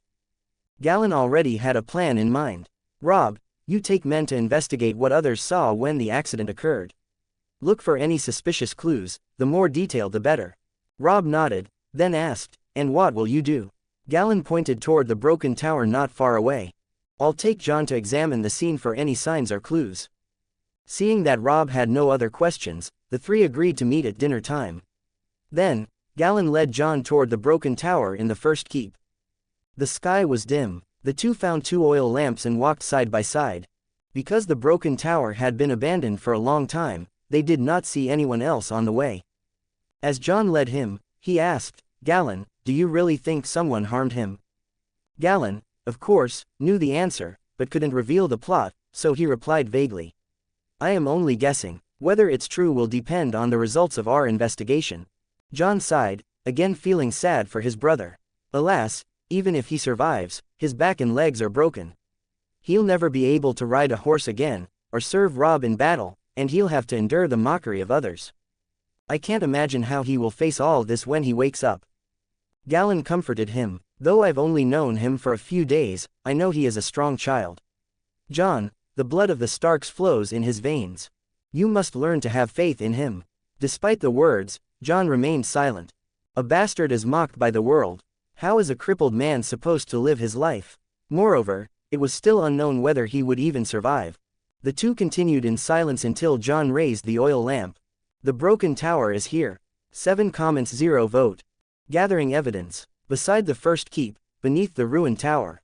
Because Bran had been carried away from here, the ground had been trampled into mud, making it impossible to tell exactly where he had fallen. Galon lifted the oil lamp and surveyed the area, then completely abandoned the idea of finding clues on the ground. Come on, let's check the tower itself. Jon naturally could not see anything useful, so he followed Galon in confusion. A moment later, the 2 entered the first floor of the ruined tower. Because the top of the tower had never been repaired, almost no one came here anymore. Even the last time Jon accompanied Galon, they had stopped outside without going in. The interior was messy and damp. Now, with twilight fading, their oil lamps illuminated only small patches of darkness, and the moss-covered stones made it easy to slip if one wasn't careful. Be careful, Galon. Jon lifted his lamp and prepared to step onto the staircase. But Galon stopped him. Wait, what is it? Jon paused mid-step and retreated slightly, confused. Galon crouched, holding the lamp closer to the mossy steps, examining them carefully. Jon, curious, leaned over to look as well, but after staring for a long while, he still saw nothing. What are you looking at? Unable to hold back, he finally asked. Galon pointed at the step. Jon, look, don't those marks on the moss look like footprints? Jon leaned in, doubtful. Footprints, I don't see. Galon traced a rough circle in the air above the stone. Here, look closely. Jon followed his gesture. After staring long enough, he did faintly make out some impressions on the moss. And the longer he looked, the more they resembled footprints, just as Galon said. They do look like footprints. But even though it's remote, someone coming here isn't unusual, is it? Galon nodded. True, but bloodstains are much less normal. He raised the lamp slightly and pointed. Jon, look there. On the third step up from the ground, a dried drop of blood was clearly visible. Jon's expression changed instantly. Then someone really tried to kill Bran. But Bran is just a child. Who would go after a child? Galon already knew the answer, but he could not reveal it, so he simply said, that's what we're here to find out. Come on, let's continue upward, check every single step. The two climbed slowly, oil lamps held high, examining each stone stair. Before long, they found something else, a strange milky, dried substance with a faint smell. What is this? Jon, inexperienced in such matters, had no idea what the substance implied. But Galon, who in his previous life had nearly reached marriage, immediately recognized the dried stain for what it was. However, given his current persona, he could not say it outright. Galon shook his head slightly. I'm not sure. We should collect some and have Maester Luwin examine it. Jon nodded quickly. Wait here, I'll get a box. He rushed out with his lamp. Galon stayed where he was, staring up the spiraling stairs, pondering quietly. If this is what I think it is, then Jaime and Cersei definitely came here. What about the blood? And we still haven't seen Theon. Could Jaime have killed him already? Is this Theon's blood? But Galon soon dismissed the idea. No, Theon must still be alive, otherwise Ned would have mentioned it. Could he have really struck a deal with Jaime? But why would Jaime spare him? Galon was deeply puzzled. He simply couldn't imagine how Jaime would let Theon live after discovering him with Cersei. Given the siblings' positions, anyone who caught them together had only one fate, death. Jon Arryn had met that fate. Ned Stark would be no exception. If they let such secrets leak, the entire Lannister family risked destruction. In the canon, it was this scandal that isolated their house after Tywin's death, leaving them without allies. Sibling love defying the world. And since neither Jaime nor Cersei was willing to marry outside the family, the Lannisters ultimately stood alone, surrounded by enemies. Their downfall was inevitable, but then again, if Jaime and Cersei had ever listened to Tywin, they wouldn't be who they were. While Galon pondered how Jaime might have silenced Theon, Jon hurried back holding a wooden box. He unsheathed his dagger and carefully scraped up the blood and white residue along with bits of moss, placing everything inside the box. Let's keep going. Galon led Jon upward. Every so often, they found more drops of blood and more dried white residue. I have to admit, Jaime and Cersei certainly have flair. To leave traces up an entire staircase, Jaime really does have impressive endurance. Galon walked silently, unable to avoid a grudging admiration. They climbed slowly for nearly an hour before reaching the highest accessible room beneath the collapsed top. Jon raised his lamp. This is as high as we can go. Above this is where the lightning destroyed the structure. Galon nodded and lifted his own lamp. Let's check inside. The final room was chaotic, the floor filled with footprints. The heaviest concentration was near the window. Galon knew instantly that this was where the struggle happened, the struggle that led to Bran's fall. He lifted the lamp and walked closer. Beside the window, he found several more drops of blood. Looking out, he saw only blackness below. Far off, the rookery caught his attention for a moment, but nothing could be seen clearly in the dark. It seems this is where it all began. Because Galon already knew the truth, recreating the events was easy. Judging from the tracks, at least 3 people were here. And one of them was Bran. Galon turned to Jon. The extra blood tells us Bran must have struggled with them. I believe he was pushed. What? Jon was stunned. Pushed? By who? Galon shook his head. I don't know yet. That depends on what Robb finds. Let's return to him. And we need Maester Luwin to examine what we collected. Jon nodded, then glared fiercely around the room. Whoever harmed Bran, I'll make them pay in blood. You will, I promise you that. Under the dim oil lamp, Galon's lips curled in a meaningful smile. Meanwhile, in the Great Hall, Cersei and Jaime were learning that Robert had ordered an investigation into Bran's fall. 12 comments 0 vote, evidence. In Winterfell, in the Great Hall. Robb sat beside Ned, listless. He stared at the fried fish on his plate, but had no appetite. After parting from Galon, he had gathered everyone who'd gone to the scene where Bran was found and questioned them one by one. Their answers were nearly identical. They said they heard Hodor's cry and went to help, and there was nothing suspicious in their words. Hodor, who'd been first to find Bran, could only babble, "Hodor, Hodor." He was slow of wit and the two boys could not extract anything useful from him. Robb tried every approach, even persuading Hodor's Griaton to interpret gestures, but in the end they had nothing. With no leads, Robb had decided to return to the hall and see how Galon and Jon were faring. But when he arrived he found they had not yet come back. Robb scanned the hall. Ned was dining with the king and queen. Theon and the dwarf Tyrion sat at another table, eating. Jaime Lannister, in golden armor with a sword at his hip, stood behind Cersei, watching Robb as he entered. Robb had barely opened his mouth when Ned stopped him and asked him to remain and dine with the king. Robb had no choice but to sit beside his father. Robert noticed Robb's lack of appetite and, understanding his worry for Bran, set down his knife and fork and asked, "Robb, how goes the inquiry? Have you found someone who would harm Bran?" At that question, Theon at the other table flinched as if hearing something dreadful. The cup in his hand slipped and fell, smashing on the floor with a heavy crash. The sound drew startled looks. Cersei's face stilled. She shot Theon an angry glare that made him even more nervous. He stammered, "Sorry," then bent to pick up the broken pieces with his bandaged right hand. Tyrion watched all this with a thoughtful look. Jaime frowned slightly and muttered a contemptuous word under his breath, then offered, "You say you're seeking a murderer. Was Bran not simply the one who fell from the tower?" Robb turned to the Kingslayer, explaining, "My brother Bran is a talented climber. He's climbed that wall many times and never had an accident before. This time he fell. I worry someone harmed him." At this Cersei's irritation ebbed. She replied, "He is only 10. Even grown men slip. Better you think how to save him than hunt ghosts. The poor boy hasn't even woken." Robert gave Cersei a sharp look.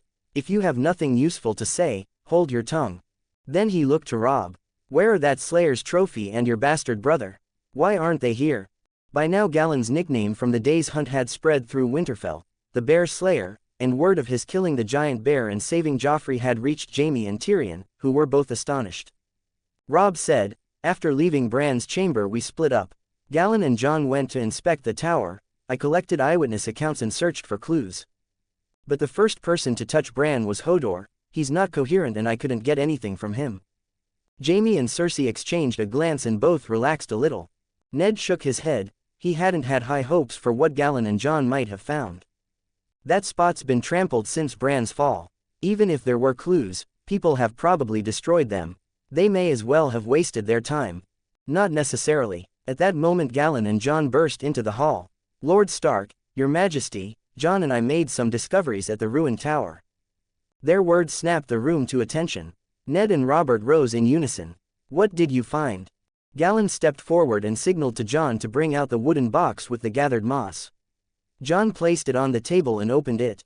Everyone leaned in. Inside lay pieces of moss stained with dark spots and with an odd, milky residue.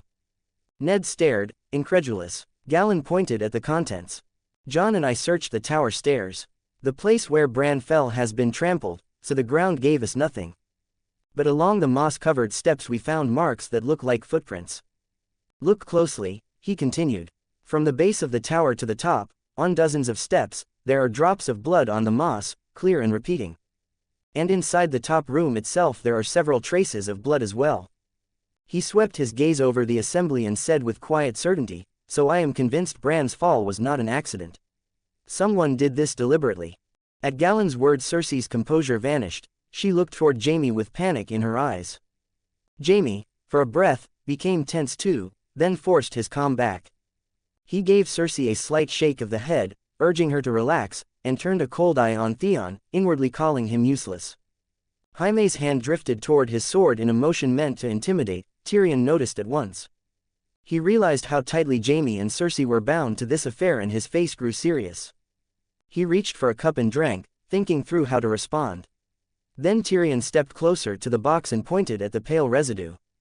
Galon, what's this? Galon glanced at him and shook his head. I cannot say for certain. The residue was found alongside the blood, but their locations differ. I plan to have Maester Luwin analyze it. Lord Stark, do you agree? Ned nodded and turned to Theon. Theon, go fetch Maester Luwin. Theon, however, remained frozen, eyes fixed on the moss in the box, panic written across his face. Theon, Ned called again, puzzled. Galon's gaze landed on Theon's bandaged right wrist and he noticed the staining. Suddenly his expression changed. Ah, so it was you who left the blood. Robert, leaning forward, sniffed at the box out of curiosity. The scent struck him with a sudden recognition. What a strange, familiar smell, he muttered. It's like the fluids left behind after an assignation. 12 comments 0 vote. Using the lion to kill the squid.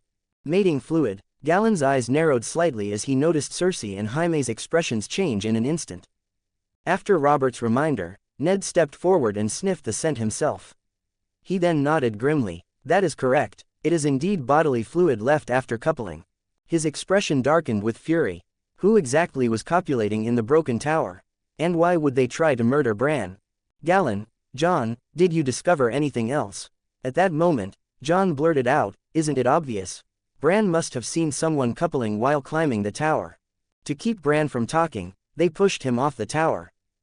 Bang! Robb slammed his fist heavily onto the table.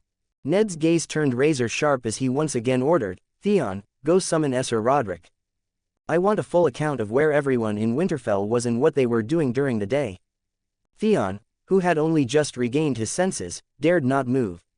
If Ser Rodrik truly investigated, he would almost certainly die.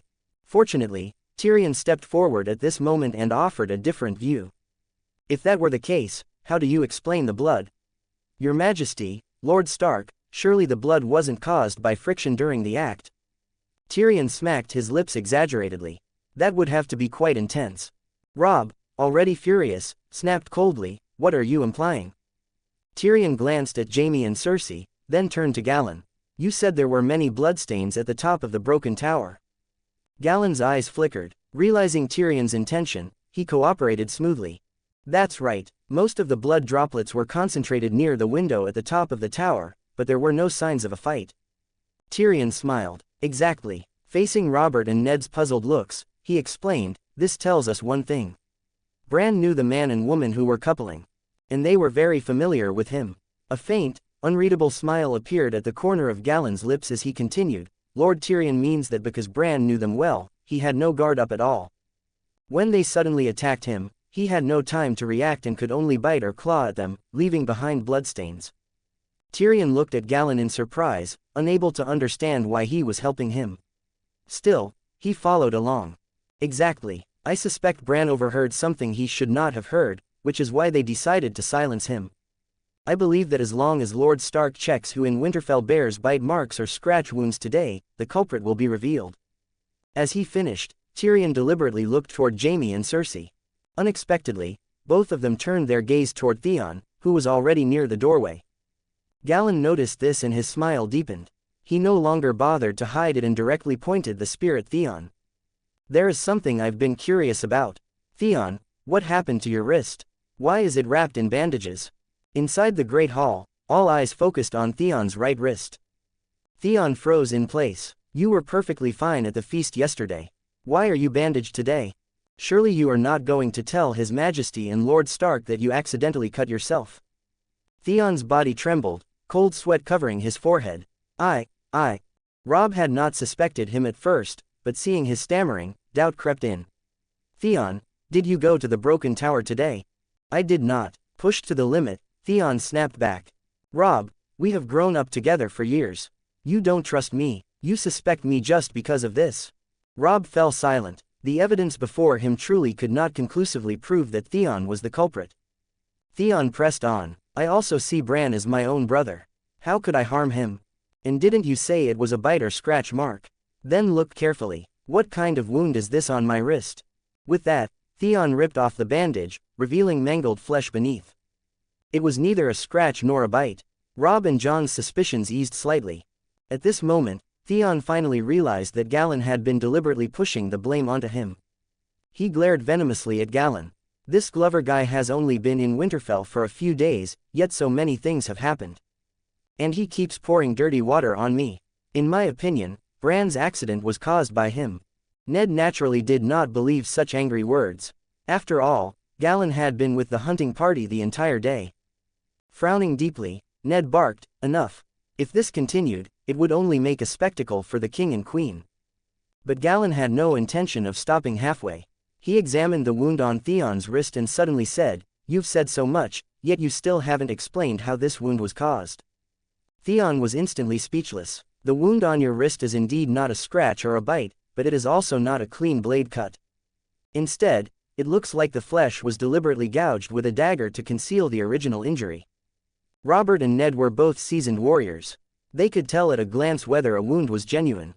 They exchanged a look, their suspicions growing heavier. Robert slammed the table and roared, "Theon, where exactly were you during the day? Speak, was it you who harmed Bran?" "I did not," Theon cried desperately. "I really didn't, Your Majesty." Galon gave him no room to breathe. "Then why did you tamper with the wound on your hand?" "I didn't hide a bite mark." Galon laughed sharply. "How do you know it was a bite mark and not a scratch?" "I don't know." "You don't know? Then why were you so certain it was a bite mark?" In my view, you used a knife to kill Bran and then pushed him off the tower to create the illusion of a fall." Galon shouted loudly, "Look into my eyes and answer me." The rapid barrage of questions left Theon completely flustered. Hearing this, he instinctively looked at Galon and blurted out, "Nonsense. I only pushed him down. I didn't stab him." In an instant, the great hall fell silent. Everyone stared at Theon with different expressions. "Your Majesty, Lord Stark, he has confessed." Galon smiled faintly, delivering the final verdict. Ned's face twisted in pain. For 9 years, he had treated Theon as his own son. Never had he imagined that Theon would betray him in an attempt to murder his child. In that instant, Galon's words from when he first arrived in Winterfell echoed in Ned's mind. Ironborn or Ironborn, their nature never changes. Robert understood his friend well. Knowing Ned would never act dishonorably, he made the decision for him. "Jaime, seize Theon and interrogate him thoroughly. I want to know who gave him the audacity to murder the son of the Warden of the North." The killing intent in Jaime's eyes could no longer be restrained. He knew that if Theon lived to be interrogated, everything about him and Cersei would be exposed. Jaime strode forward, drawing his sword as he shouted, "Theon, you attempted to murder the son of the Warden of the North, violated the laws of the realm, and defied the will of the gods. Your crime is unforgivable." Seeing Jaime approach with murderous intent, Theon stumbled back in terror. "Jaime, Sir Jaime. You can't do this. You promised." Jaime swung his sword, cutting him off mid-sentence. As Theon dodged, Jaime feigned fury. "You dare defy the king's command. Theon, in the name of the Kingsguard, I order you to surrender." But Theon saw the killing intent in Jaime's eyes. How could he possibly stand still? As he dodged, he shouted in rage, "Jaime, you clearly." Before the words could leave his mouth, Jaime's eyes flashed coldly and he stepped forward, slashing Theon's throat in one swift motion. Blood sprayed forth. "Gah!" Theon clutched his throat and slowly sank to his knees, bloody foam spilling from his lips. "Promised me." He stared at Jaime with venomous hatred before collapsing to the ground, dead, his eyes full of resentment. 24 comments 0 vote. The clash between lion and wolf. Inside the Great Hall, the atmosphere turned murderous, dropping to freezing point. Jaime's sudden act of killing caught everyone present off guard.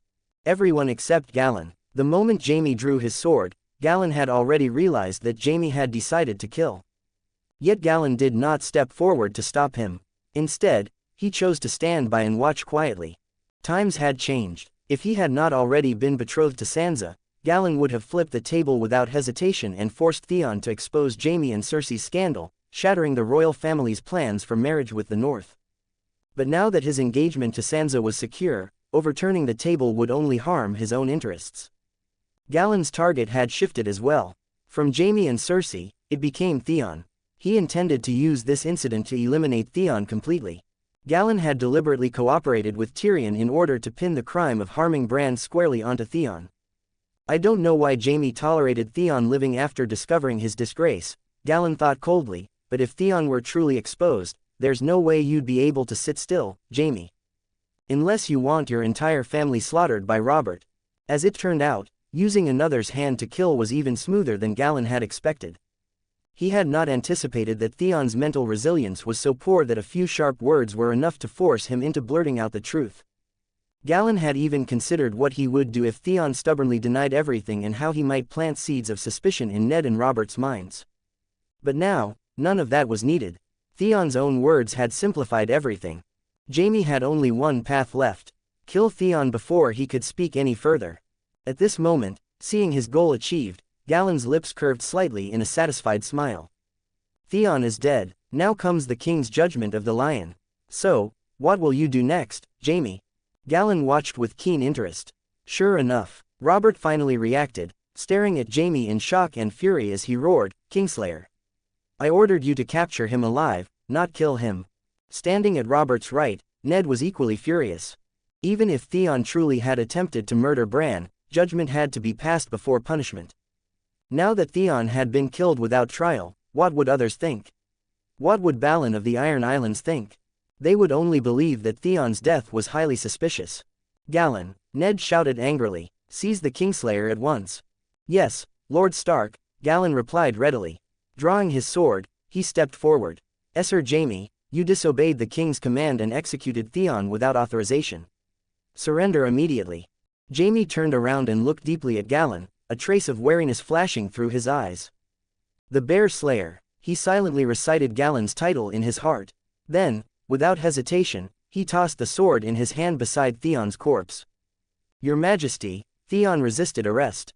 "I merely struck him down by accident. Besides, Theon's crime of murdering the son of the Warden of the North is beyond doubt. I merely executed him in advance to avenge Lord Stark. The hand should be thanking me." He wore an arrogant smile, as if he felt no concern at all about the situation before him. "An accident? Avenging me?" Ned laughed in anger. "Theon was unarmed. You expect me to believe you killed him by accident? You killed him deliberately." Cersei, who had been worried Theon might expose the truth, finally relaxed when she saw Jaime kill him cleanly. She stepped forward slightly and said disdainfully, "Theon was going to be executed sooner or later. Jaime merely killed him early. What's there to make such a fuss about? Do you expect Jaime to spare the man who murdered your son just to make you happy?" "But your grace," Ned raised his voice, "he had accomplices. Who was the person he coupled with? What were they plotting? Why did he call out the Kingslayer's name before dying? Thanks to the Kingslayer, we now know none of this." Cersei raised an eyebrow. "Lord Stark, are you questioning the King's Kingsguard? Or are you questioning House Lannister?" A flash of anger crossed Robert's face as he turned sharply. "Silence." But Cersei sneered and ignored him. "Lord Stark, don't think becoming Hand of the King gives you the right to slander House Lannister at will. You should be glad I'm a woman. If I were a man, I would challenge you on the battlefield without hesitation." Before Ned could respond, Robert's fury finally exploded. He turned and slapped Cersei hard across the face. Slap. The crisp sound echoed through the hall. Cersei's head snapped aside, her hair falling loose. Jaime surged forward in anger, but Galon blocked him with his drawn sword. Cersei covered her face, took 2 deep breaths, then slowly lifted her head and sneered at Robert. "I will wear this as a badge of honor." Robert answered coldly, "Then wear it quietly. Say another word, and I'll grant you even greater honor. Now take your brother and get out." Cersei shot Ned a dangerous look, then turned and left without hesitation. "Jaime," she called his name as she passed him. Jaime shrugged, bent down to pick up his sword, stepped back twice, and followed Cersei out. Tyrion watched his troublesome brother and sister leave, his face full of frustration. He wanted to explain a few things, but seeing the atmosphere, he knew there was no place for him to speak. In the end, he could only waddle after them. Once the Lannisters were gone, Ned walked to Theon's corpse, his expression complicated, and stood there in silence. Robert poured himself a cup of wine and drained it in one gulp. Afterward, he looked at Galon. "Bear Slayer, take Theon's body away. And the rest of you, leave as well. I have matters to discuss privately with Lord Stark." "Yes, your Majesty," Galon replied. Sheathing his sword, He stepped around Ned, hoisted Theon's corpse onto his shoulder, and strode out of the hall. Robb and Jon followed close behind. "Robb, where should we put Theon's body?" Galon asked as they passed the statues in the hall. Robb's face twisted in disgust. "Throw him to the dogs." Jon spat angrily. "He tried to murder Bran. I'd like nothing more than to cut him into pieces." At that moment, Ser Rodrik, who had been inspecting Winterfell, heard the commotion and strode over. "What's going on here?" "Esser, we've caught the one who harmed Bran," Galon said. "What?" Ser Rodrik was shocked. "Who was it?" "Theon Greyjoy," Galon replied, shifting the corpse on his shoulder. "He confessed with his own mouth." Ser Rodrik fell into stunned silence. He could hardly believe that Theon would murder Bran. Could there be some misunderstanding? He asked hesitantly. Galon shook his head. "The evidence is conclusive, and he confessed himself. There is no misunderstanding." Robb and Jon nodded fiercely in agreement. Ser Rodrik was left speechless. "Esser," Galon asked at last, "do you know where the body should be placed?" In the end, Ser Rodrik could only hurriedly point Galon in a direction. Up to 20 chapters ahead on Patreon. Patreon.com/Xorath. To be continued. Thank you all for watching.